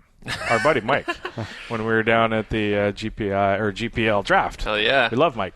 Adam, I've been on vacation for a couple of weeks, and I was catching up on back episodes of the Pokercast. I just got done with 408. I played with Rep Porter exactly once. I don't like him very much, and he probably doesn't like me either. Here's why. Ooh. I sat down in a 10-25 PLO game at the PCA last year. What a drama. I recognized Rep from the ESPN coverage. I'm sure he didn't know my name. We were at opposite ends of the table and didn't talk to each other at all. Very early on, I was in the big blind in a limp pot. There were 4 players. The hand was checked all the way down. The board included an ace. I forget the other cards. I was first to act and turned over ace-10. I didn't show my other 2 cards. Everybody folded except Rep. He just sat there without moving, apparently waiting for me to do something. I told him that all I had was an ace, and if he could beat it, the pot was his. My tone, at least initially, was polite. He continued to sit here silently for quite a while, looking at me. Eventually said, "You have to show all 4 cards to win." I responded by telling him that the ace-10 were my best cards, and if he could beat them, then he would win the hand. He replied that I had to show all of my cards, and he wouldn't turn over his hand until I had shown mine. Remember that it was a limped hand, no betting, and the pot had a grand total of 100 in it. I asked him if he was really insisting that I show my entire hand. All he would say was that I needed to show 4 cards to win. So assuming that he had a better hand, I turned over all my cards and he could see them. He examined my cards for a while, looked at his, and finally folded. He couldn't even beat the ace-10. I guess he wanted to get information about my play. He held up the game for a good 4 or 5 minutes for no reason at all. Total dick move in my opinion, and I told him so. He didn't take my comments very well, and we sniped at each other for a while. Fast forward about an hour, I had kings double suited on the button. I raised, get a couple of callers, including Rep. He and I both have stacks of about 7,500, and the flop is King Jack 3. Sweet. I forget the details, but there's a bet and a raise, and Rep and I are the only 2 players remaining. Turn is another jack. It's now king, jack, 3, jack. Even more sweet. Again, I forget the details of the action, but he winds up shoving and I call. I ask him how many times he wants to run it, and he emphatically says once. Given our prior interaction, things were a bit tense at the table. River's a blank. He's first to act and turns over king, jack with the case king. He doesn't show his other 2 cards. I just sit there. Can you see where this is going? He looks at me and announces that he has a full house, as though I wasn't able to read his hand. I, of course, take the opportunity to tell him that he needs to show all 4 cards before he can win the pot. He gets huffy, rolls his eyes, makes some snide comments about what an ass I am, and turns over his entire hand. I look at his cards, ask the dealer if he has a full house. Dealer says yes, and generally looks chagrined. At this point, Rep is pulling all the chips from the middle of the table. I silently put my hand down, turning over the kings, and only the kings. The dealer starts shoving the pot to Rep. Another player notices that I have kings full and tells the dealer, who realizes that I'm the winner. He gets the chips back from Rep and gives me the $15,000 pot. The dealer grabs my cards, flips over the kings, and gathers up the deck for the next hand. My other 2 cards were never exposed. I point this out to Rep and tell him, I guess you don't need to show all 4 cards to win. The entire table laughs. Rep is pissed. It's my personal best low roll ever. As always, you guys are doing a great job. I like the strategy discussion on the Rossco Report. We play a fair amount of PLO in the home games here, and it's good to hear you discussing concept that I might not necessarily think about. I love Mike. Mike is our man in LA, but I think he was wrong in the first part of this. That was my thoughts on that as well. I'm glad you agree with me on that. When you turn your ace-10 over, right? You could have had a big draw. You could have ace-10. Well, it doesn't beat. matter. I mean, no, I'm just explaining what you could be doing. But it doesn't matter. It does matter because you could be not showing the best hand and actually have a better hand, like 2 pair, and getting him to turn his hand over when he doesn't need to. I think Rep was in the right at the beginning. I think Rep was in the right, and it doesn't really matter for what reason Rep was doing He's never played with you. It doesn't matter. It's just the rule is you have to turn over 4 cards to win, and I think Rep is totally within his rights to enforce that. Whether he needs to do it for 4 minutes is another story. Well, I mean, I understand, but it's kind of Mike's fault to drag it out that long, right? So, in No Limit Hold'em, this happens much more, right? So, it goes check on the river, and somebody's like, I have a 4, right? Where, 4 is bottom pair. They turn over, the 4, and most of the time, 80% of the other guy just, fires his hand in the muck, and then the first guy shows that he had, queen 4. Right? And then, because the dealer is smart enough to know that both cards have to be exposed to the rest of the table, right? So, most of the time, you just kind of let the dealer. Most guys just implicit agreement, okay, let's just let the dealer pull the cards. The dealer won't push you the pot. Now, in this case, it doesn't sound like it because the dealers aren't that good apparently here. So the deal, as soon as this guy shows over ace-10, Rep could just say all right, that's good, and muck his hand, and with the expectation that the dealer will say, show the whole hand. Show the 4 cards, show them to the whole table, then push the pot. Now, having said that, I think Rep's in the wrong on the second hand. Rep turns over the king jack and then gets totally huffy when he doesn't want to show. It's completely hypocritical. Yeah. If the way Meg tells the story is in fact what happened, then I think Rep was. And now Mike, the super long slow roll might be. That's not. Might be a little excessive, but hey, you're just kind of Mike's asking. my guy. I love Mike, so I'm not going to rip him for that. But I think Rep was in the wrong if that's the way it happened in the second. I think the dealer should know. Just to tell the players. You're right. In the first circumstance, if I'm the dealer in the box, and there's a standoff between these 2 guys, I'm going to have to turn to Mike and say, you're right, you do have to show all 4 cards. Yeah. And then as soon as he's gotten an instruction from the dealer, who is the person in control of the game, you got to turn over your 4 cards. I mean, that's it. Otherwise, you're the one slowing the game down. Exactly. Email number 9. Number 9. Love that we got to number 9 this week. Xander writes, hey guys, I'm some number of distance units from Kells, and I'm getting married. Nobody cooks potatoes like the Irish. And I'm getting married to an Irish gal this summer. Insert Irish drop here. That's a soundbite from his wedding. Going to Hawaii, San Francisco, Las Vegas, New Orleans, and New York on the honeymoon. That's a fucking honeymoon. Holy shit. Hawaii? Have you checked out Guam, by the way? Is your future wife like strip bars? You might want to try Guam. Going to Hawaii, San Francisco, Las Vegas, New Orleans, and New York for a honeymoon this August. Wanted some food ideas. Well, I wouldn't go to Las Vegas in August. That's my first thing. But anyway, we will be staying at New York without a car, and we'll perhaps take a taxi to an off-strip eatery a couple of times. Also, I wouldn't stay at New York if I'm going to New York later. Exactly. It's a double negative. That's kind of amusing, though. So it's New York then. Without a count, perhaps take a taxi to an off-strip eatery a couple of times, but we'll be eating on-strip, near-strip for most meals. 1, recommendations for places off-strip to go that are nice and won't break the bank. 2, better value places on-strip, walking distance from the strip. Don't mind paying $50 per person for a meal, but cheaper eats are also welcome. So if you're at the New York, and you have a car, the very first place I would suggest to go, and my personal favorite, is the Palace Station Oyster Bar. That's great, but don't go during prime time. Don't go during prime time because you'll be waiting for a table. There's not a lot of seats. It is in Palace Station, so it's sort of confusing how a good restaurant would be in Palace Station, but trust me. It is. It's basically, it's not even a restaurant, it's a bar. It's a bar with it, It's a walk-up bar, but it serves amazing seafood. Oh my God, it's fantastic. Like, not just, it's called the Oyster Bar, but it's fantastic, like bouilla base and those crab steamers, bakes, crab bakes, all that stuff. They're great. Chatatai is another place I would heavily suggest you go. It's not expensive. It's off-strip. I still prefer Lotus. I mean, I know that Jimmy Fricke said, and I have a lot of respect for Jimmy's culinary, but he said Chatatai over Lotus. I still prefer both Lotus. Are fantastic. Yeah, absolutely. You're not going to go wrong with either one of them. I asked Jimmy, got him on Skype, and I hit him up for some recommendations today, knowing that this email was in the wheelhouse. So he said Kabuto. It's a bit on the expensive side, but fantastic. For sushi is Izakaya Go, I guess is the name of it. Izakaya Go. You are not from Vancouver. Izakaya Go. Mint Bistro. Mint Bistro is very good Indian. Never been there. Yep. Tofu Hut. They have the insanely hot curry that you need to sign a waiver to have. Could Grapes eat it? No, he thought about doing it, and then he decided, no, this is a stupid idea. And Chris Danik, who we've had on the show before, a good friend of mine, loves super spicy food, order it, signed the waiver. The whole time we're waiting for it, he started getting nervous. He started sweating because of how nervous it was. The guys in the kitchen are looking out, going like, "Who's the guy doing this?" And they're kind of like almost giving him like a dirty, disdainful look. He made it through like 4 bites. Wow. And he's a guy who eats a lot of hot food. Grapes is also a guy who eats a lot of hot food. He didn't even give it a try. If you finish it, you get your picture on the wall. There's only about 12 pictures on the wall. Really? Yeah. Wow. Despite the fact that everybody thinks they're a tough guy, only 12 pictures on that wall.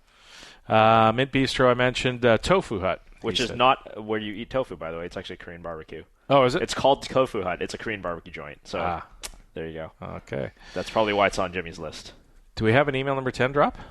Mm-hmm. All right, let's hit it. Email number. Chris writes, hey guys, I'm an online micro MTT rec player on 4 sites. The big 3 of Stars, 888 Party, plus the ring-fenced fish tank, playnow.com. Hey. While by no means a great player, I do all right. I'm making a profit on the big 3. My problem is on PlayNow, where my balance is currently $1.37. My problem seems to be adjusting to the I'll call anything style on that site. It's not uncommon to have 6 or 7 players see the flop every hand. The usual strategy is to keep folding until one gets a good starter, but the sheer number of players willing to throw their money in makes it easy to get sucked out on no matter what I start with. Plus, the tournaments I play start with a stack of 75 big blinds, which can quickly get me short-stacked if I keep folding or see them more than 1 or 2 unsuccessful flops. My question for you, Ross, can you recommend any good sports bets I can make to help build my bankroll? The Chicago, I hear, are pretty Chicago, right? Yeah, well, the Chicago has a sick record, so okay. Go with the Chicago. I don't even remember what sport, drop in there. What sport the Chicago plays. I can't find it. It's somewhere here. You got it? I don't know where it is. Okay. But more seriously, how can I adjust my strategy to better handle this style of play? I know the easy answer is to just not play on that site. But that is the wrong answer. That's the absolute wrong answer. But their MTT schedule works for me, and the fact my bankroll is protected by the government is a nice bit of comfort. All right, Chris, grab yourself. These are it's so frustrating because I hear this a lot from new players that get upset when there's a lot of people calling your raises. There's a lot of action. This is what you want. It's so you know what I mean? Like, so it bothers me almost to the point where if this is your thought process, I don't know how you could be a winning poker player. If you're thinking that you want to get to a place where people are going to play better because that's going to, result in better... where they respect your raises. Yeah. Now, I understand you have to change your style. You can't be, playing certain... You got to cut out hands that are going to make second best a lot of the time. But you change your focus. Terrence, is this frustrating as much as it is for me? No, because I think maybe just because I've heard this a lot more over the years. But I think there's a really big tell in Chris's email here, and he says keep folding until one gets a good starting hand. And the most important thing about multi-way pots is your starting hand doesn't mean shit. It's basically how well you hit the flop. Yeah. So you're going to miss the flop more often than you hit it hard, but the main thing is when you hit the flop hard, that's when you make the money. You don't make the money by the fact that you have ace king pre-flop and like everybody else has 7-4 suited, right? Like that is a very, very tiny proportion of the profit that you make playing in games like these. The vast majority of the profit that you make in games like these is when you have ace jack and the other guy's ace 9 and the flop comes ace jack deuce and you have him drawing to 1%, or when you have like the nut flush draw against some dude's 4 high flush draw, and then the flush hits on the turn, and you have him completely dead. Yeah.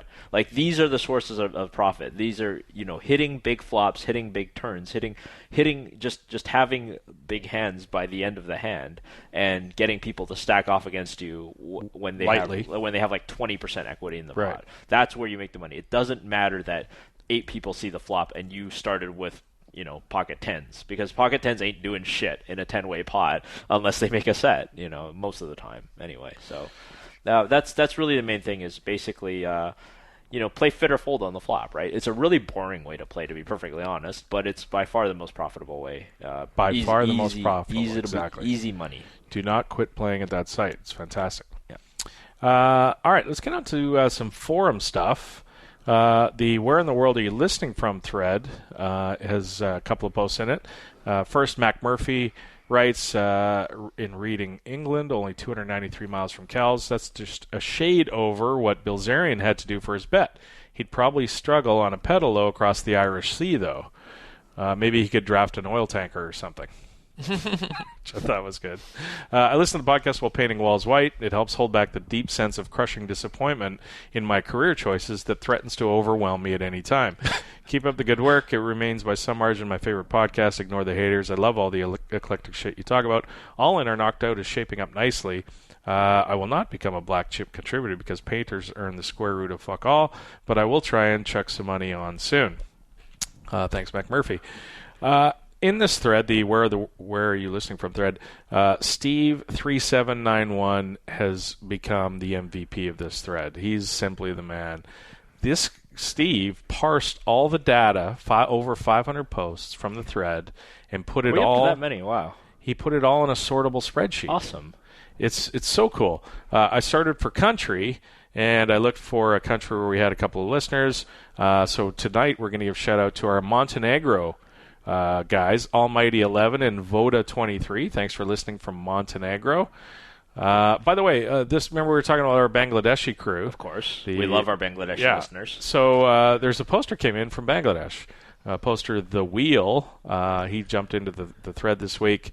Sup, guys? Had to wait a pretty long time for Bangladesh to pop up in the Pokercast. Well, he's 50% of the listenership, so... No, it was like 11 or something last month. Oh, really? Remember we were saying? Yeah, I can't remember. We're getting popular. There was a bunch, yeah. In the comments thread, question for you three and guests. Just be us three, I guess. In cash games online, what's the biggest run-up you had in an hour or session using this criteria? You only had one bullet or enough to buy in short stack in your account, tourneys not included. How did they go stakes in the session? If people don't want to say the amounts, it could just be in big blinds. Biggest run-up from one buy. I've never really bought in with and found $100 and go put it on a table. I've never. Well, that you hear so many stories like that and all this kind of stuff. I mean, at the very beginning, maybe I guess I did. Right, but I can't even remember how much it was. Like it was the point. Like I never bought into a 100-200 game with exactly 2,000 in my account, like the minimum buy-in or something. I have many friends who have done that. I have a friend who was playing 500 1,000. with like the last 3,000 in his account and ran it up to like 190,000 or Really? something stupid like that. Like, you know, it's just but I mean, I've never been sick enough. Idima's got that story like that. So when Dan was playing as my brother, Dan Idima, he was playing in the WHL, and his knee got destroyed by Jordan Tutu, who's playing in the league, but in a cheap, dirty shot in the Western Hockey League, he got his knee done in. And so my brother was on his, in his cast, on his ass, and wanted me to send him money. This is in the golden years of Party Poker, right at the beginning of the 2000s. I sent him $50. Go play limit poker online when you got nothing to do. Go play, 50 cents a dollar, something small. Well, I think 50 cents a dollar was the smallest limit game at the time. And I sent him the 50, I watch him, and he jumps right into a 5-10 game with the $50. Yep. Sounds right. Did that 10 times. And every time I sent him the 50, because he busted. Every time I sent him, I go, jump in the smaller game. No, couldn't stand it. I sent him, 11th time, I sent him $50. He ran that into hundreds of thousands. What? That last $50. He did it again, jumped in the 5-10, and just ran it up. That, again, was the golden years. But as far as me, I was never a super high-stakes. Terrence was a big high-stakes guy. I was never a super high-stakes. I think I've told the story before. The most I ever won in one session, if we're talking about dollars, was in one hand. I jumped into a 10, 20... No, it was bigger. I can't remember. Big Omaha game, pot limit Omaha game on Party, and we got it in 4 ways. I had aces and kings. And we got 10,000 in each 4 ways, and I held 2 aces won the pot. We got it all in pre. That was my biggest pot ever. I once had, I can't remember. Like, I once in Limit Hold'em, I think I was playing like 150, 300 euro on a euro site, and I actually on one of the sites that didn't cap the betting at 4 bets, nice. I actually turned quad kings against aces full. How many bets? There were many bets. I think like we went 8 on the turn and 2 on the river or something like that. Oh wow! So that was fun. Do you pause between clickbacks to be like, I'm thinking? No, in general, when I did stuff like that, because when you play like heads up and shorthanded, people are used to playing fast, so they just kind of react badly. So you always just kind of snap it back really fast and just hope that they're like on autopilot and they're not quite thinking like that. So that's generally my strategy. Nice. All right, comments thread. Seafell 215. Hey, Adam, Terrence, and Ross. After listening to the show last week and hearing you guys talk about how cool it is to experience Vegas for the first timer, I figured it right in as somebody who's traveling there for the first time in a few weeks. As somebody who's never gone to Vegas before, I'm looking for some advice as to what rooms are enjoyable to play in outside of the Rio. I'm mainly looking to play tournaments, just looking to have a good time and experience as many different casinos as I can. I'm not concerned with trying to chase a big score other than playing the $1,500 Six Max World Series. More so trying to have a good time and play as much poker as I can for the week. Are there any particular casinos you guys would recommend as a must-see, or even that you would suggest staying away from? I saw Binions and Golden Nugget have a couple good Six Max tournaments that seem like good prep for the World Series of Poker Six Max, but I don't often hear these casinos getting spoken of. Am I crazy to think that maybe the fields would be softer, playing in places like that instead of the more mainstream spots? Thank you for all you do. Love the show. I think I may have been the first person to mention how far they are from Cal's Assault, 3,045 miles. We've talked about this a little bit as far as playing MTTs. I think there's probably, if you're playing lower stake MTTs, I wouldn't play at Rio. I'd go find Planet Hollywood tournament schedule. I'd go find even the Nugget, or I don't think I'd play at Binions, but it's kind of dirty and run just down. Don't like the smell of cigarette smoke. Yeah. But for looking for fun, as far as casinos must see, I think I'd definitely get to the Bellagio if you've never been to Vegas. Everything mid-strip, basically. Yeah, all the Bellagio, the Wynn. If you're going to take your girlfriend, they're kind of impressive. Mirage casinos. Volcano, the TI Pirate Show. Yeah, all that stuff. The Mirage. You know what's really neat? The Mirage is behind the front desk is that giant aquarium they have. Yep, I always love that. We've got some how much would it take stuff, but why don't we save that for the next show? We've got a bunch of stuff. We've cleaned out the email bag now, so this will give us a starting point for stuff to do in the next show. Ross has also got to make up a drop for. We need a new drop for how much would it take. Okay. That'll be good. Let's get to the Ross Report.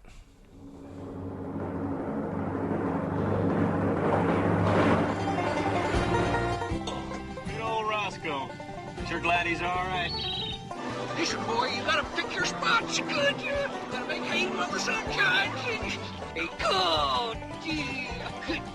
You dipstick. It's time for a Rossco Report.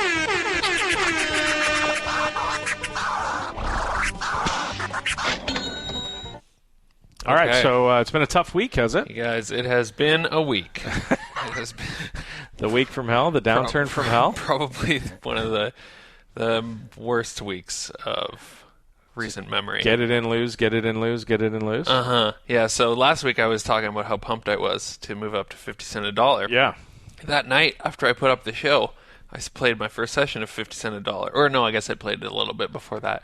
But over the next couple days, I proceeded to run like 30 buy-ins under EV. I lost like, I don't know, three quarters. Did you drop back down to quarter 50? I did after I lost like 40 buy-ins. Seems like could have done that earlier. Well, I mean, I figured the run bad would end and I would start winning it back, but that didn't seem to happen. Did not happen. So, yeah, now I've moved back down, but it was kind of rough. I mean, that's not the end of the world. What's the PLO QuickPro.com concept of the week?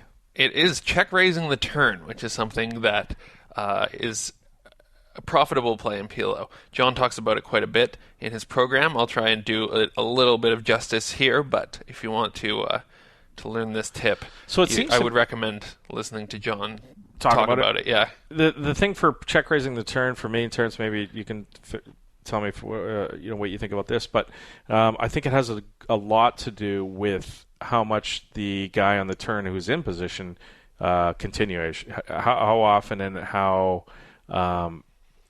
often he bets again, fires his second barrel. Because if you're up against a guy, he doesn't necessarily have to be the flop aggressor, right?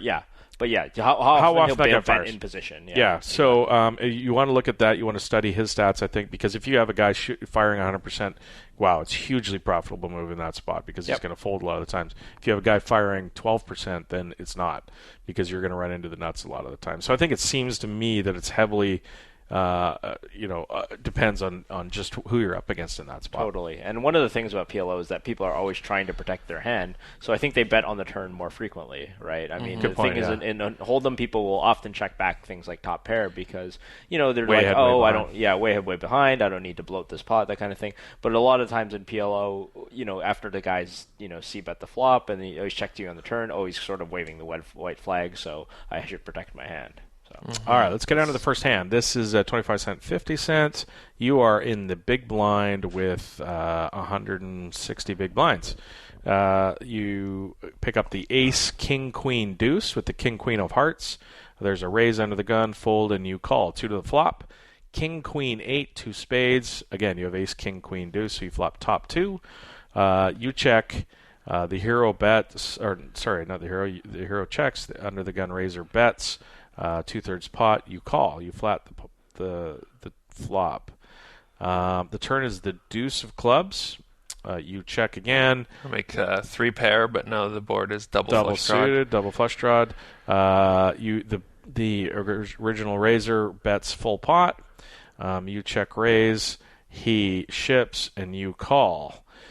Okay, so I'm guessing you called the flop because you were worried about what was going to peel off in the turn. Is that what you were? What was your thought process on the flop? Well, we're really deep, so check raising the flop is not a great option because the SPR is still so deep on the turn. Yeah. I have like no leverage to do anything really important. So I just called on the flop because if he barrels the turn like he does, then I can effectively get in way more of my stack. Yeah, I like the way you played that hand. I also like that analysis because the fact of the matter is when you have, top 2 pairs a good hand, but if you get a bunch of money in on the flop, you're almost certainly in a heap of trouble. Yeah. I like check calling. I like this hand as played, exactly as played. There's a lot of times you can get the money in on the turn while you're ahead. Sometimes, you run into a set and that's that sucks, but I mean, you were always going to lose money if you were running into a set. And this way, you don't have to play guessing games on the river when pretty much every card in the deck completes that doesn't pair the board at least completes some sort of draw. Yeah. Yeah. All right. What happens? He did. He had the queens. He had the queens. Ace, queen, queen, something. That'll happen. Yeah. It does happen. Seems to happen a lot this week. Hand number 2, you're in the small blind. You get the king, king, 10, deuce with the king, deuce of diamonds. There's a raise under the gun, a flat in the cutoff. and you call in the small blind and a fold, 3 to the flop. Flop of 10, 7, 3, 2 spades. Again, you have king, king, 10, deuce, king of spades, somewhat important there. You check. There's a check under the gun. Original razor checks, and then the cutoff bets half pot, something around half pot. You flat in the small blind, and the under the gun calls. The turn is the 8 of diamonds. There's now $16, so it's now 10, 7, 3, 8 with 2 spades, 2 diamonds. You pick up a backdoor diamond draw, second nuts. Again, you check. There's another check. The cutoff now bets 1080 into 16. You raise to 44 and ship. The cutoff calls. Let's see. So the 8's not a great card, first of all, for your hand, I don't think, because a flatting raise. So you got to remember, this guy you're up against flatted pre. And that board, especially when the 8 comes, hits a lot of flatting ranges. Mm-hmm. And you're getting it in there pretty light with the diamond redraw. Your kings are never going to be good, really. I mean, I guess you could be up against a giant draw, but again, you're probably not ahead EV-wise. So I don't like the check raise in the turn, I don't think. I might check call there or check fold, I think, in that spot. The 8's just really not that good of a card for me. Yeah, maybe I'm super wimpy, but I mean, I'm even giving consideration to just folding on this flop. Like, we're out of position here. Like, our hand is never block a 10, right? That's the one. The only reason I'd continue there. But I mean, there's what card that's not a king are you actually happy to see on the turn? I think you're happy to see a 10. Yeah, I mean, I guess, but like, are you ecstatic to see a 10? Not really. Like, it's still a check. Even if you turn a 10, it's still a check calling hand, right? So like, my general heuristic for like these situations when you're calling for out of position is like, even when a pretty good card comes, you still can't bet. You know, you could bet, but I mean, it's still not a slam dunk that 3 10s with a king is the best hand. So I don't know, maybe I'm wimpy. I might just give up here on this flop. Yeah, this one was not as clear as the last one, for sure. This is probably a spot where I was a little too ambitious. And what'd you run into? Well, yeah. I think the fact that me and the other guy had a pretty aggressive history together probably played a part in me making this move. I don't remember exactly who it was, but he had the bottom straight, so I should have had some fold equity. He had 6-9. Yeah, with no redraw, and he ended up calling, and I missed. But I mean, the thing here is that with any real, like, assumed fold equity, even like a single digit percentage, with like 30%, it's still profitable. If you have 30%, which I actually didn't have here, I had like 23 or something. I think if you had a 9 in your hand where you block, if I had a gut shot, it would be a lot more clear. Shot, yeah, a gut shot or a possible full house draw. But yeah, I think it's just too late with just the flush draw. Agreed. Yeah. Okay, third hand. You're in the cutoff with the 100 big blinds. You're dealt the queen 10-10-9, the queen 10 of spades. There's a folds, the couple folds you raise, full pot. The button flats, everybody else folds. 2 to the flop of queen jack 10. Again, you have queen 10-10-9. Queen jack 10, so you flop middle set. Bottom set. Sorry, bottom set, top pair. 9 blocker, I guess. 9 straight draw / 9 straight draw / blocker. Yeah. It's more of a straight draw than a blocker, given that ace king is already the straight. Yeah. You bet half pot. The button raises. You call. The turn is the 5 of spades. Interesting card. So you pick up a queen high flush draw on the turn to go with bottom set. You check. He bets half pot or a little more than half pot, and you ship. And wow. So, if I'm the guy, I don't think I'm buying ace king in that spot because I think you probably just shimmy the money in on the flop if you have ace king. So I'm not really, like, if I had king 9 or something, or even I decided to play 8-9 like this, I don't think I'm going to buy that you have ace king in this spot unless it's I don't know if that matters, right? Like it's almost more about like just how. Were you trying to get Well, I mean, some of it is about equity, but a lot of it is just about like pure whether you have the equity, like whether your outs are good. I mean, obviously the queen out is going to be good. Like, it's pretty questionable whether the jack out is good. I would be inclined to think yes, because you're most likely against a straight here. But yeah, I mean, I think it's there's just I don't What's mind. Wrong with check calling? I don't mind. Well, I think the problem with check calling is that there's. I mean, your hands face up. There's a lot of I mean, are you just going to check fold? Like if a brick's off the river, I guess you kind of have to, right? Like obviously you're going to, are you going to bet all if a non-pairing spade comes? Are you going to bet all in, or are you going to check call all in? Like what's kind of your strategy there? Like if the board pairs, do you bet? Or do you check? Like you are in a position here. That's kind of why I don't mind shoving. Mm-hmm. Yeah. I don't know. It's a tough one to play. I think maybe even like a blocking bet. I was just thinking maybe if I would block bet the turn. Well, it feels a lot shittier calling off your stack with a draw than it does jamming it all in. Yeah. I mean, you got some equity. I have tons of equity. I have at least 35-40% versus just a bare straight. Right. With the picked up flush draw on the turn. Yep. So what ends up happening? He actually mucked it. Oh, he mucked to the check raise? Yeah. Might have mucked 8-9. Yeah. So. Yeah, and that's a big win. That is a big win, yeah. Muck 8-9 or king 10. Yeah, so that's why the check jamming of the turn is a good move. If you muck pocket fives, it's not as big a deal. Yeah. Yeah. Well, hopefully I run it up next week. Hopefully I win something this weekend. some more winning pots. The fucking roller coaster of Ross's life. Not a good week, eh? Okay, so that's going to do it for this show. Now, next week, I'm going to be gone. I'm going to Lake Tahoe. We're playing in the Matt Savage Invitational Golf Tournament. Oh, yeah, right. So I'm going to be gone most of the week. It's golf tournament season. And we heard from iTunes review, they don't like it when you don't take off. When you don't tell them that you're going to take off. I'm telling you. Yeah. We've been pretty good about telling people. Yeah, and I think I don't think we've moved the show around. It's mostly Thursdays. It's between Tuesday and Thursday, 100%. Sometimes Friday, maybe once in a while. So anyway, what are you guys planning? Are we taking the week off? What's the plan?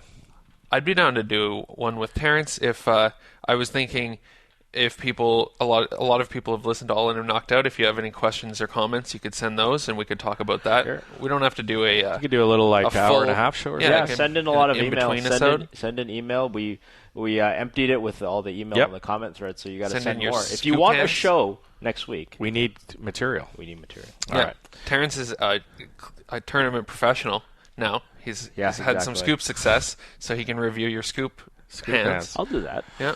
Scoop Band, send them in. All right, so we got some thank yous. Well, first of all, MJ started to kick the show off nicely this week. Thanks so much to MJ for coming back. Joe,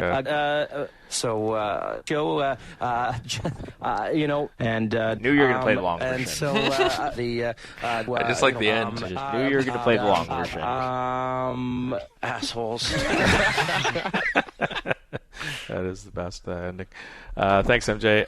Thank you to Mike Leah, goleafsgoeh, who dropped by and talked some MTT stuff with us. To Matthew Hilger for joining us from the Isle of Man. Terrence and Rossco for taking time out from the show in your ass. R.I.P. Riley for taking time out of the All In or Knocked Out. Episode 3 is up. If you want to go listen to that, should be in the Pokercast podcast stream there. And we've had some problems with Stitcher. Mm-hmm. So we're going to have to look into that. If you're probably not hearing this, if we it's almost like the most unnecessary piece of house cleaning. I don't know if that was important or not, but we're going to try and fix that this week. But thanks to you out there for listening. Send in your emails. Pokercast Fantasy League. Jump over. You don't have a lot of time left to get your team in, and $20 over to Rossco to try and take down the cheese. But thanks for listening to the show. Appreciate it, and we'll talk to you in 2 weeks. There you go. Yeah. All right. Ready? You got it, MJ? Right. Yeah, it's up on the screen here. Awesome. That's all you need. Let's fire it up. Ready to go whenever. Okay. Let's get to our hand Thanks for joining us. The 2+2 Pokercast has been presented to you by the PokerStars VIP Club.